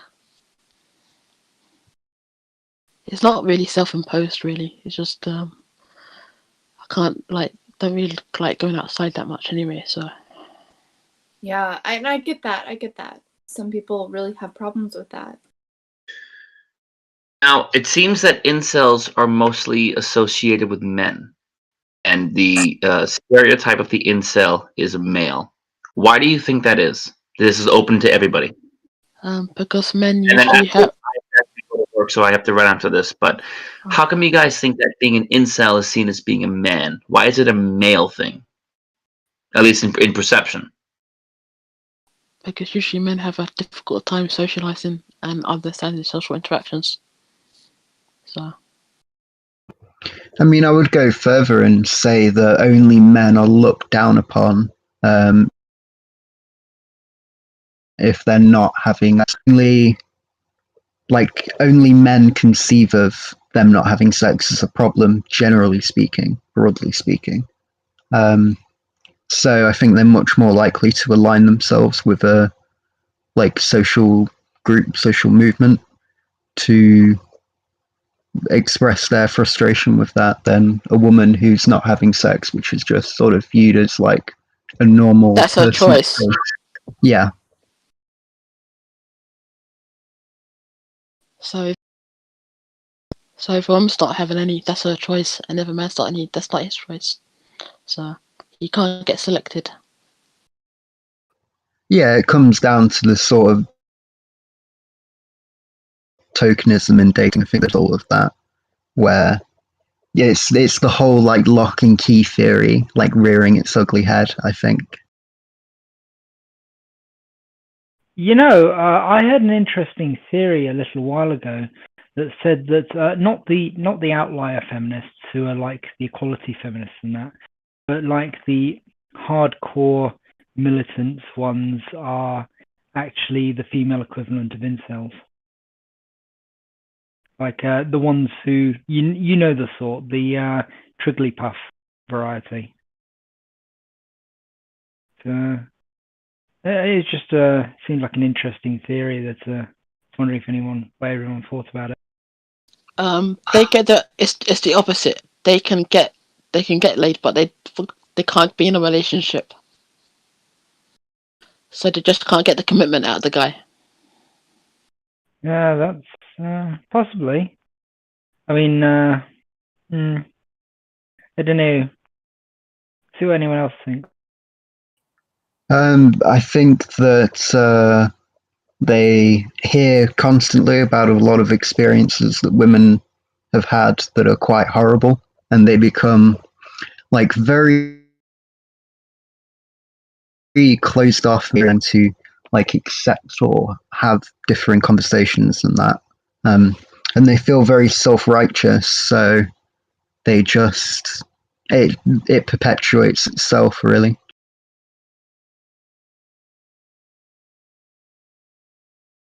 They don't view themselves and think, oh, I'm really quite angry towards people in the world. There's something wrong there. It's no, there's something wrong with the world. My anger is purely righteous. They don't see it till it's too late. So once they get very old. I mean, I think they see it. It's just they just don't view it as a problem. They think that it's a rational reaction, but of course they're not going into as much detail into the issues that other people face quite often that would maybe help either balance them out or I mean, I don't think it's healthy to spend all day every day to read about people suffering and feel morally responsible to do something about that. That's the Mother Teresa syndrome.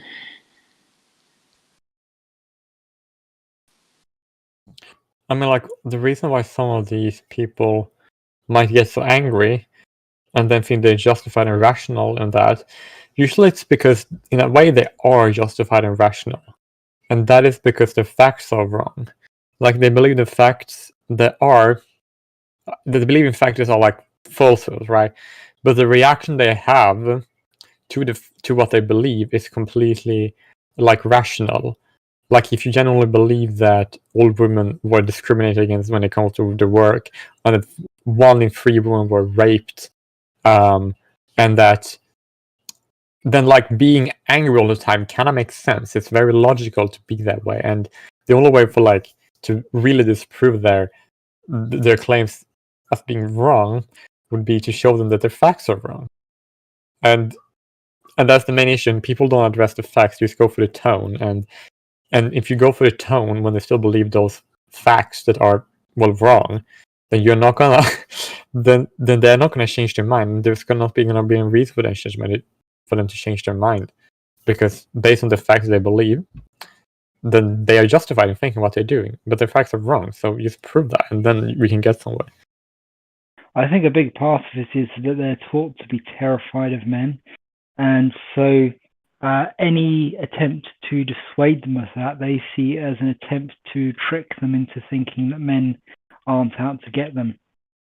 And when they're not really running on facts, as far as I can see, they're kind of running on the idea that I'm afraid when I go from my car to my house, or I go back to my car in a parking garage in the town, therefore the danger is real. That seems to be the logic there. I am afraid, therefore the danger is real. Like, this is something they'll literally say in debates and things like that. They'll say that women are oppressed because I'm afraid, and I think it's quite crippling for a lot of them. They don't seem like very happy people. Kathleen, did you want to chip in? Yeah. No, I agree with that. I 100% do not think that I've ever been afraid. I'm also in America, I don't know if that's a little different. I'm a hunter, I have a concealed carry license, but I've never been afraid of a man. I've also been in a very academic situation, and I've never felt like I'm going to be overpowered just because I'm a female. I've never felt like my research is less important. If anything, I've ever felt like, I have an easier time. That's interesting. I'm surprised that more feminists aren't advocates of guns, because as far as I'm concerned, the moment that everyone had access to good quality guns in America, all gender differences as far as strength went out the window pretty much, because if you've got a gun on you, then it doesn't matter how strong the other person is, as long as you're strong enough to lift that gun and pull the trigger. Yeah, and so I don't think everyone in America should have a gun. I think people should have to pass tests, etc. I don't think. Oh yeah, I agree. No, I 100% do not think everyone should have a gun, but in my field, I mean, it's very complicated. I'm a falconer. I do encounter, animals that have been injured that my hawk has attacked that I need to, shoot. But I've never been afraid of men, ever.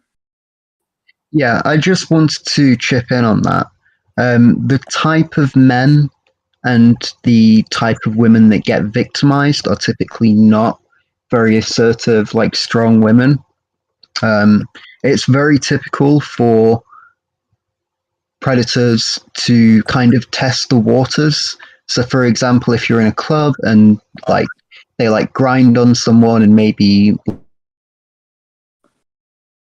their hands go a bit in a, they don't react negatively to that, or they don't immediately yell why are you touching me, fuck off, then that's sort of a go ahead that this is someone who's not going to put up much of a fight, or maybe come back at them in a legal sense.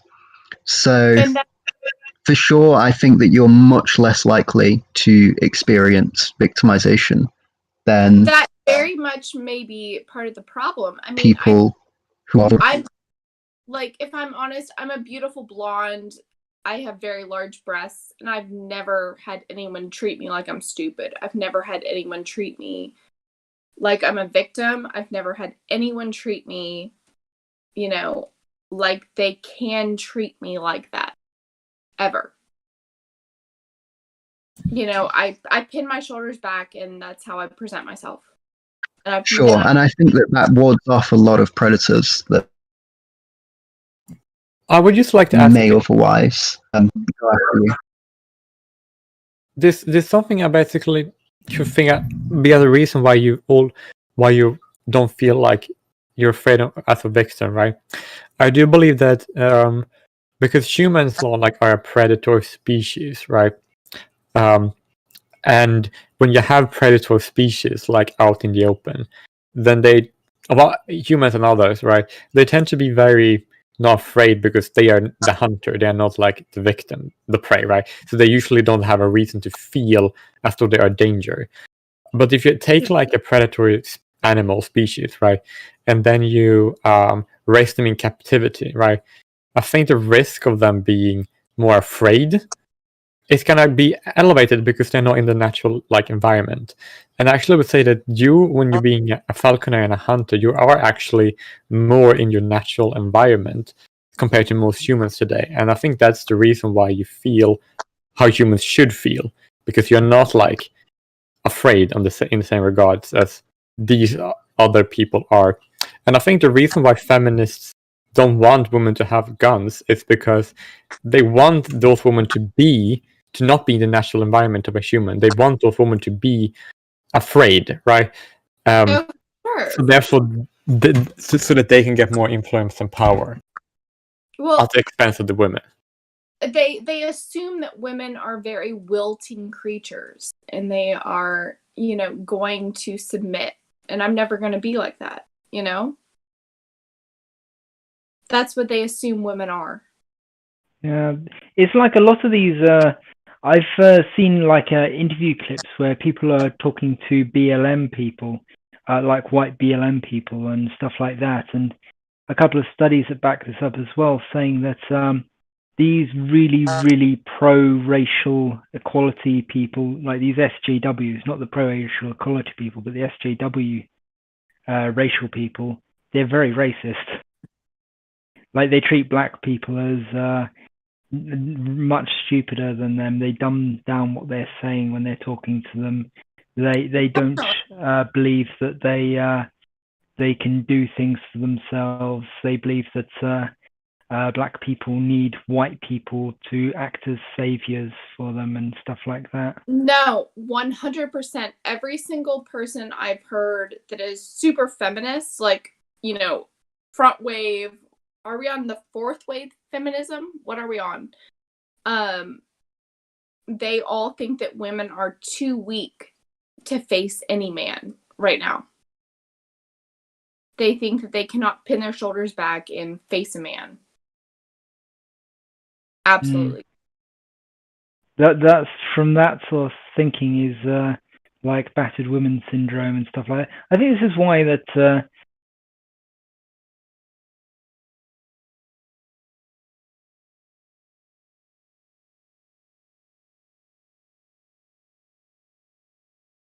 Hello? Yeah, Ma, I think we lost your. He cut out. Yeah, sometimes we have sound problems with the stream. But I will say to your points, in a way, I've noticed the opposite. Like feminists say that women can't confront a man.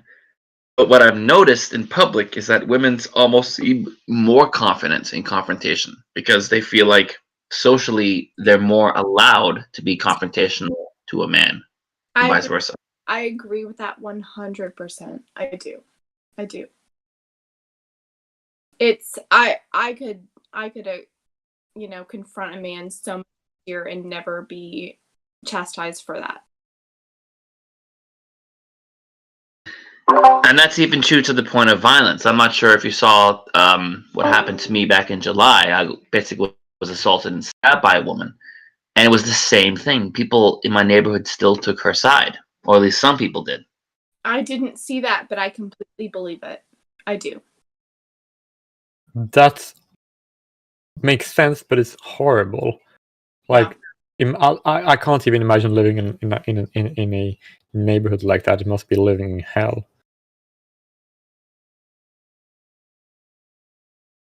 I'll say most of the men, I think, agreed with me very quickly. Long story short, a woman assaulted me and stabbed me, and I defended myself.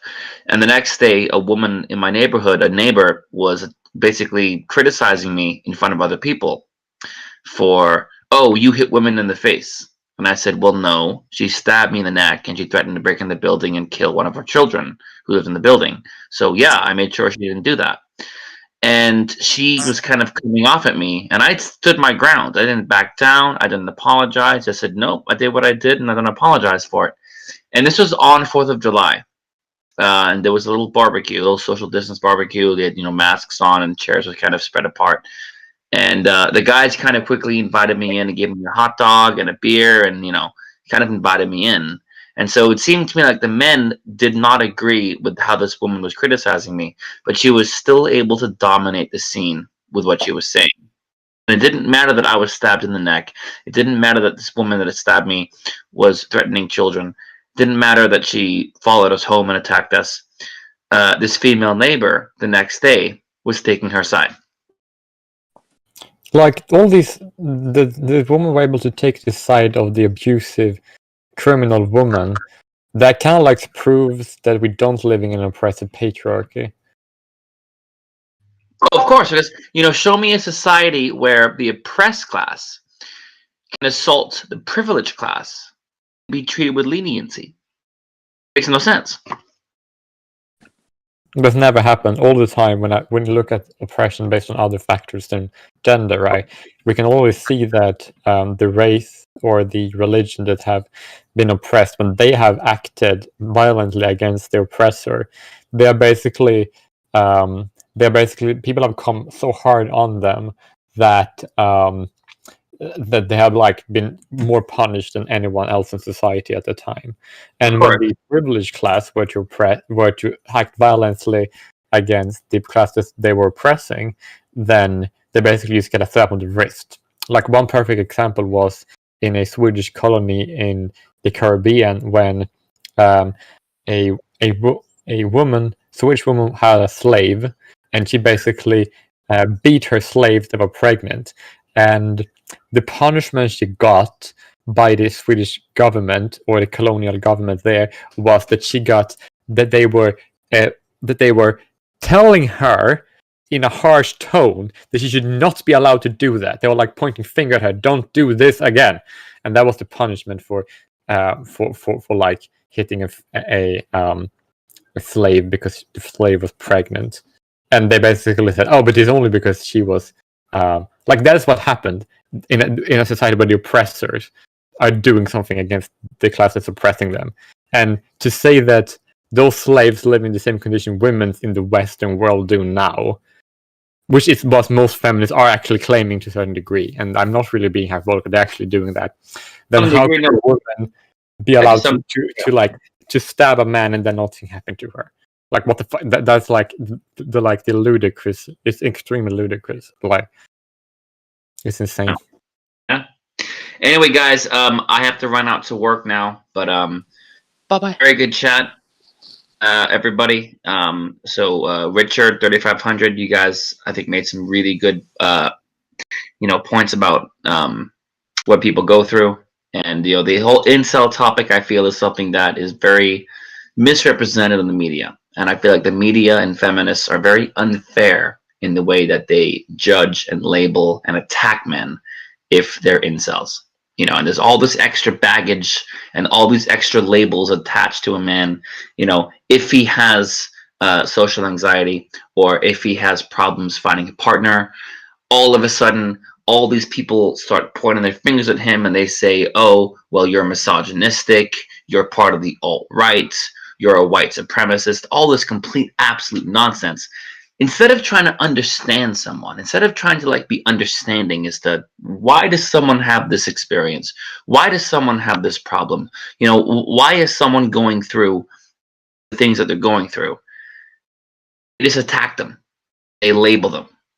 And they criticize them. And they try and bring them down. And then they wonder why so many young men feel isolated by feminism, and they wonder why so many young men are anti-feminist. Well, maybe if feminists didn't constantly attack and bully men just for not fitting a certain standard, they wouldn't feel that way.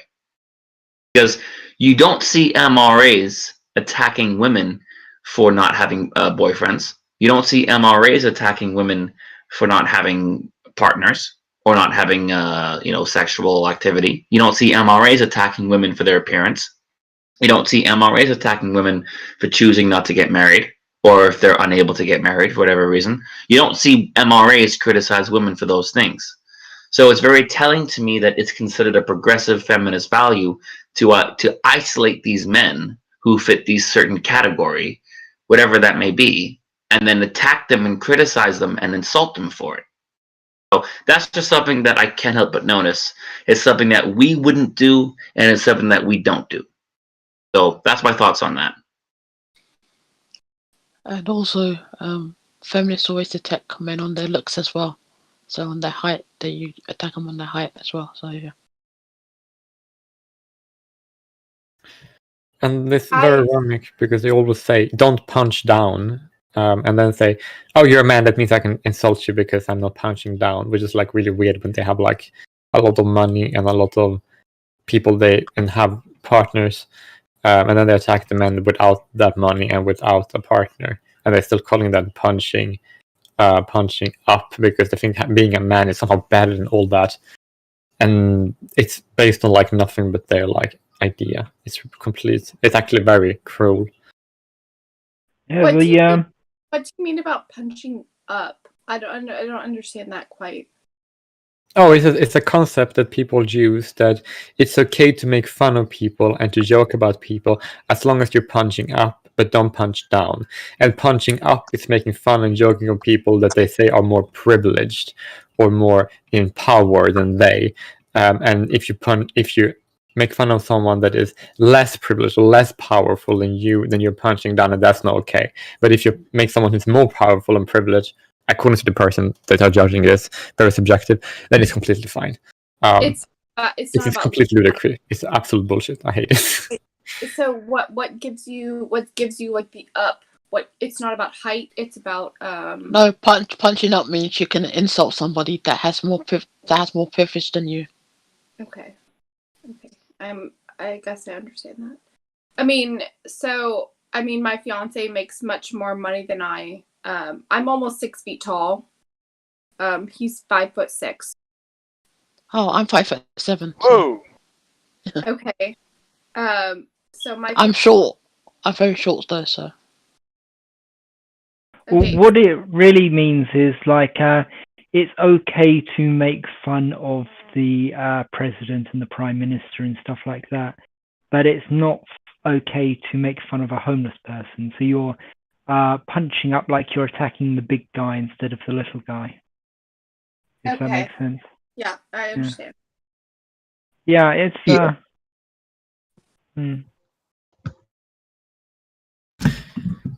It ties in with victim blaming. Like in their ideology, they see it as a form of victim blaming to like criticize women, but not to criticize men.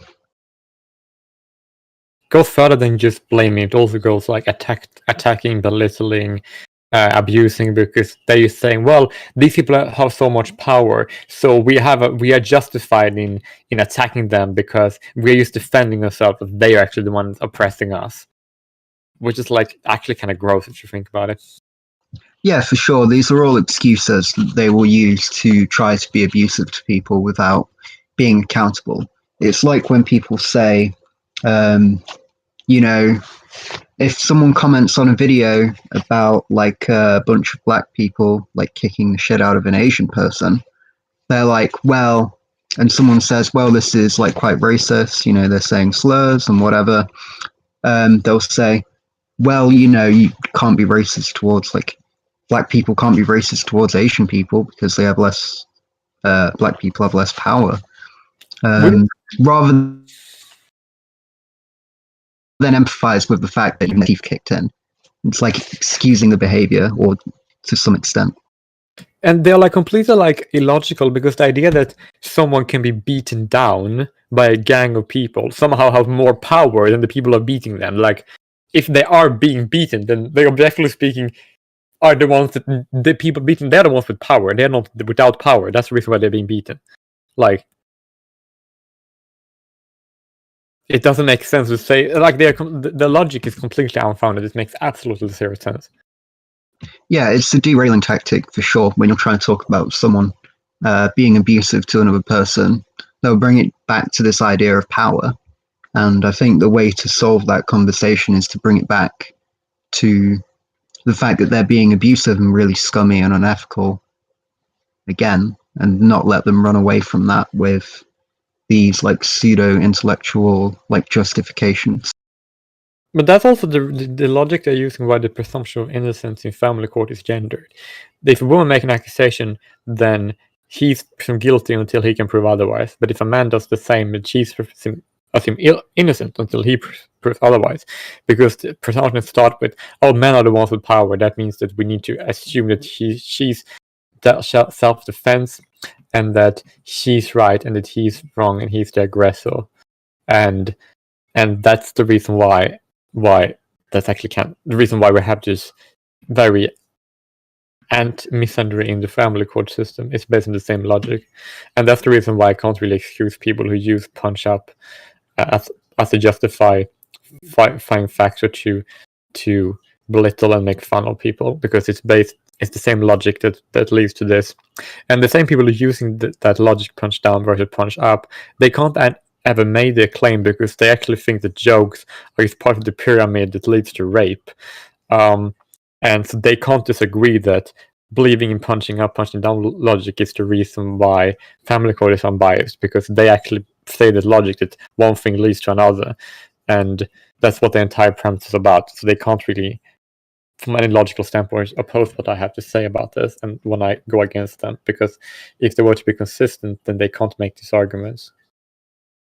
Well, the entire reason they make the power plus privilege argument is in order to disenfranchise people, the groups they don't like. I mean, it's a deliberate, constructed argument that's intended to justify them attacking men and attacking like white people and attacking whoever they like, really. I mean, they don't really seem to realize that unless you stick in the cravat about it being group-based, the moment that Obama became president, it would suddenly be okay to be racist towards Obama if you're like a lower class white factory worker. You know, suddenly it's perfectly okay to be racist to him because he's got all the power and privilege and you don't. And he's sitting down for paintings of himself and stuff like that. So it's kind of, it's not logic that actually works. It's just a justification that's levered into the argument. I mean, it would, if in theory, if you abused your tutor in a class where they taught that logic, you could then use that logic to say, well, you have all the power and privilege in this class, therefore it is okay for me to abuse you. It just doesn't actually work. It's, That's actually an example of that happening. And like a professor raped a guy, and then said she would fail him if he didn't have sex with her, and then they withdrew his degree afterwards because they found him guilty of sexual assaulting her because he was a man who was taller, so they considered him to be more powerful than the women that was raping him, because she was, even though she was a teacher and forced him to do that, she was shorter and a woman, so therefore she was the one that wasn't in power. And that actually happened in American University and made headlines. But he's gonna sue that, so he's gonna be fine. But if he doesn't, but otherwise it's like he had to pay a student debt, and he had to go to college and finish the degree, but they revoked it retroactively because of this. And that is actually very, very awful. Like, the whole idea that this could happen in the first place is like kind of gross. Not very gross, it's like horrible. Yeah, the entire reason that a teacher sexually assaulting their student is considered especially bad is because they have power over that student and they can destroy that student's life quite easily. It's actually quite amazing how much power a teacher has over a student if they exercise it in the right way.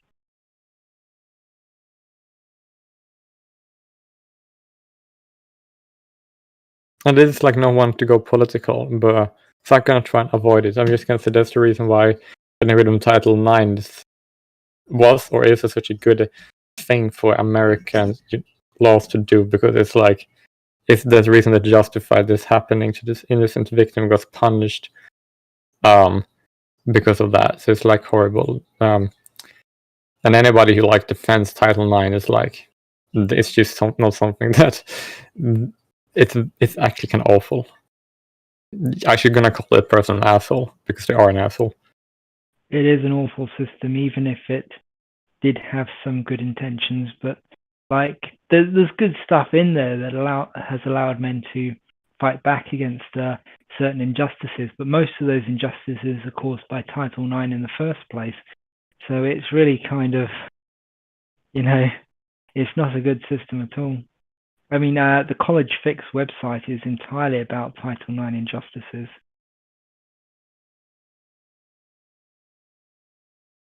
That is not surprising at all. Yeah. It's this whole... And then Biden's like saying that he's going to revoke protections added by Trump for the accused because he's outraged at the idea that those protections might help the accused, although I hear that there were some bad things included in these new revisions, but those are things which should be easier to strike down on their own than to strike down also the protections for the accused that make the system fairer. Because you need protections for both the accuser and the accused to make sure a system is fair. But this is like this is also the reason why people they basically want to call all MRAs like conservatives and not leftists and all that. And like that is of course wrong to do that. Like it doesn't make much sense. But the reason why they have like a leg, not really leg to stand on, but kind of like lean on a hill, is because it is like the mainstream parties on the left are the ones that are pushing for these laws mostly that are anti-male, like this for a perfect example of Betsy DeVos being against this anti-male stuff, and then Biden being like in favor of it. So, and like but that's not really the fault of the MRAs, to be honest, because like the only reason is because a lot of leftist parties basically decided to adopt a female supremacy model, and because political opponents just very often just go against what the other person are doing, or at least voting against the other party, and that's the reason why that association come from. So I disagree with it, but like I do kind of understand like it's not completely made up, if that makes sense. Yeah. Has anyone else noticed that Kamala's entire staff is female, and that she's not just? I thought Biden's cabinet was female as well. Yeah, but Kamala's personal staff is all female. Basically, they're hiring only women for this new government, as far as I can see. Isn't that illegal? Yeah, in theory. But in other words, never actually. Yeah, it's functionally illegal to hire all men, but it's not functionally illegal to hire all women. It's and also no matter what the law says. The draft is also unconstitutional, and child abuse is also technically legal, but that doesn't really matter in the de facto sense. And that's the reason why I think that people are overvaluing constitutions too much, because what's the point of having a constitution that's not being enforced? Well, I think that you can't overvalue a constitution, but the problem is that the courts aren't actually valuing it, and what's going on in America at the moment is extremely anti-constitutional, with all their attacks on like liberty and so on that's going on at the moment. I mean, if I do worry about Biden getting in, because if he does, then that's going to cement all of these horrible, like anti-freedom, policies that have been going on right now that are completely against the Constitution. I don't think nothing will happen because people were worried about Trump, and nothing happened with Trump anyway. So. Well, the left-wingers were worried about Trump, and they weren't so much worried about him as they were angry that Hillary didn't get in, and I think that's the real issue there. They wanted Hillary in there, and they wanted. But they did use the same Dominion technology, didn't they? The votes in the 2016, but Trump won by a large amount. So. Yeah.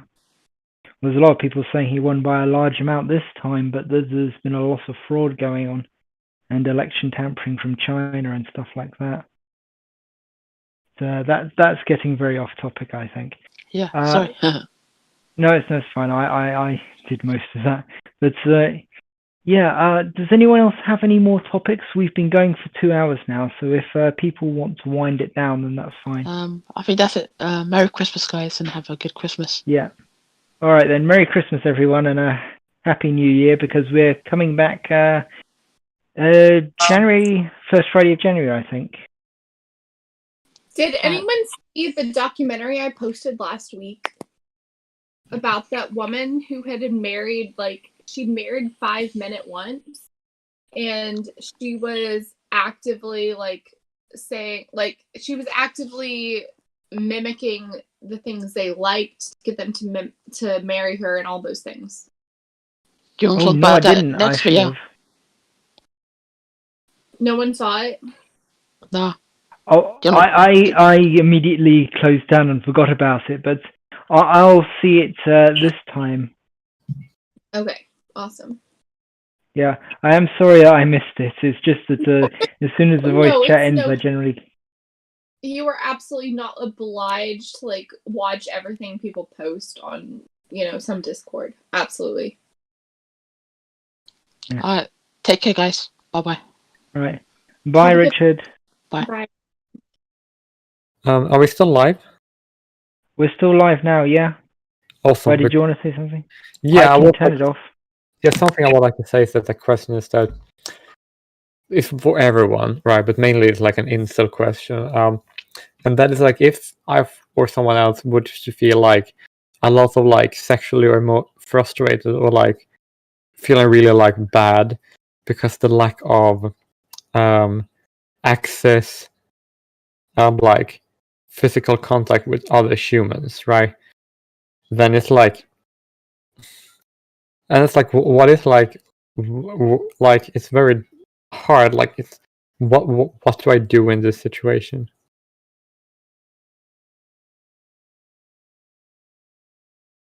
Yeah, we probably should have asked him some questions like that. Unfortunately, he's gone now. Yeah. No, but I asked you guys a question what I should do in that situation. You were the person who was asking me directly about the horse therapy earlier, correct? Yeah, or that was more the answer to the question. But yeah, that's the topic we were discussing, yeah. Yeah, I mean, that's not about that. I mean, I wouldn't answer that with sexual contact at all, but I just think having closeness and having intimacy doesn't necessarily mean sexuality. So having a creature that, responds to you like that, I really do. So I've worked with a lot of horse therapy organizations here in the US, and that's absolutely not about, sexuality, but it is about having something that responds to you and something that listens to you and, a living creature that really has a relationship with you. But it's not about, being without sexual contact. It's about having something that listens to you. That's different than saying I don't have another human, Of course, that makes perfect sense. But the issue that I'm having is that it's sexual issue is not really the best naming for it, because I think it's more that people want physical context with people they're attracted to, right? But that doesn't have to be like of a sexual nature, if that makes sense. Yeah. If you can message me, I don't know what country you're in, but I'm involved with a lot of horse organizations, so I can, point you to some people. It's not a sexual thing at all, but it is very much having a relationship with a living creature that responds to you and listens to you, and it is really important, and it's so effective with some people. Horse therapy is. Yeah, that actually makes sense. But the thing is that I actually do already have a lot of contact with humans in like a platonic way. So Yeah. I think I'm covered on that on that end, if that makes sense. Yeah. Which is good. Which is very good. I'm very pleased about that.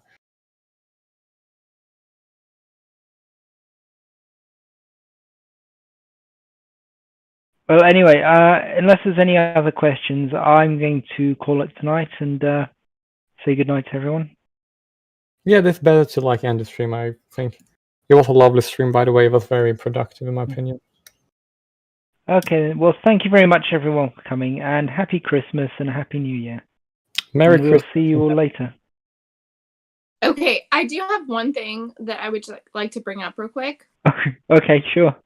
If it's okay with everyone. I do think so. Richard was private messaging me during this conversation. I think he did feel a little overpowered by everyone and that he couldn't speak up. Yeah, I got that sense too, to be honest. Yeah, so he was like messaging me questions, and I think he was like, the reason he was asking me questions on the stream is that he felt like he couldn't speak up, and he was asking me to speak up for him. But the speech had been kind of redirected. So I also didn't know how to like bring up his questions. He'd already been, kind of overpowered and redirected. Yeah, it's very hard in these chats because there's a lot of very, very strong personalities and there's a lot of people talking as well. So I just did want to bring that up just to I don't know if I could have solved it. I don't know anything, but I just wanted to bring it up a little bit. Well, please let him know that if he wants to give a talk on it, he can do in one of the later streams. And I think it would have been much better if, he'd had, a paper and he'd had points he wanted to make and all of that. But it very much got off track and became a new conversation, Okay, then. Well, let's bear that in mind for next time, and we'll try and get him to talk a bit more. He was very quiet at first, but he did warm up to it. Yes, a bit. yes. But all right, then. Something I was like thinking about is that a lot of us that are like grown up like being very assertive as boys, right? Because, well, have been told to like not speak or to not be assertive and not take up much space, right? So a lot of boys. Really? What you say? Have you really? Where are you from? Well, I spent my time growing up in South Africa, and Sweden, and France. Okay. But like, it's not all of these countries equally bad. Of course, they're bad in different ways and good in different ways.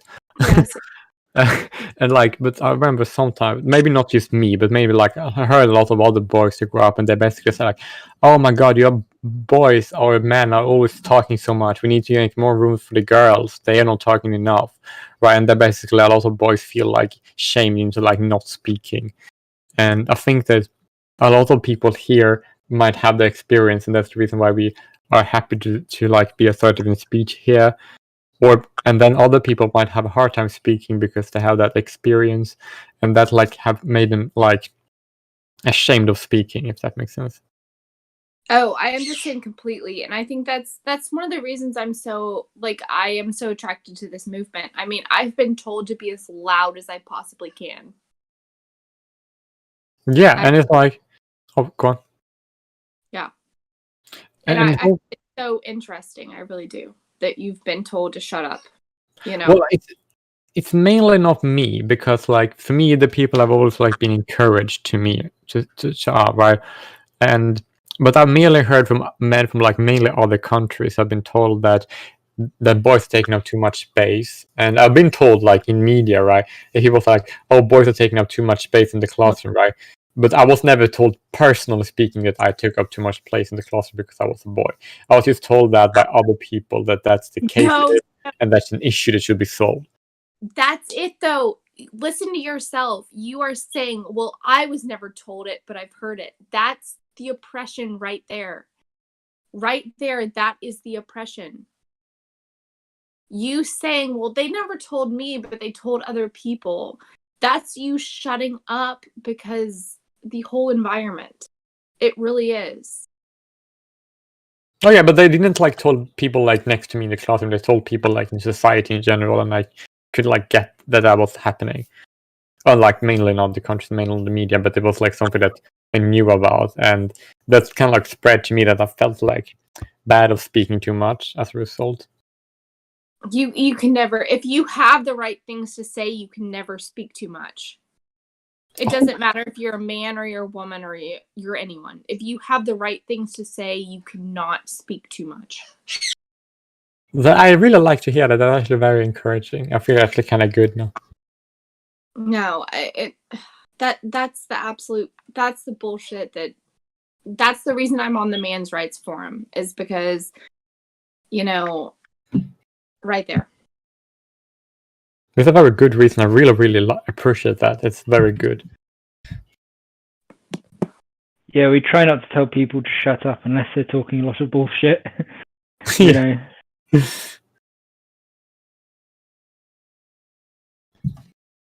Anyway, it really is time for us to go. So good night, everyone. I'll be shutting down now. Yeah, Absolutely. good idea. I really Bye-bye. appreciate it. Bye. And bye.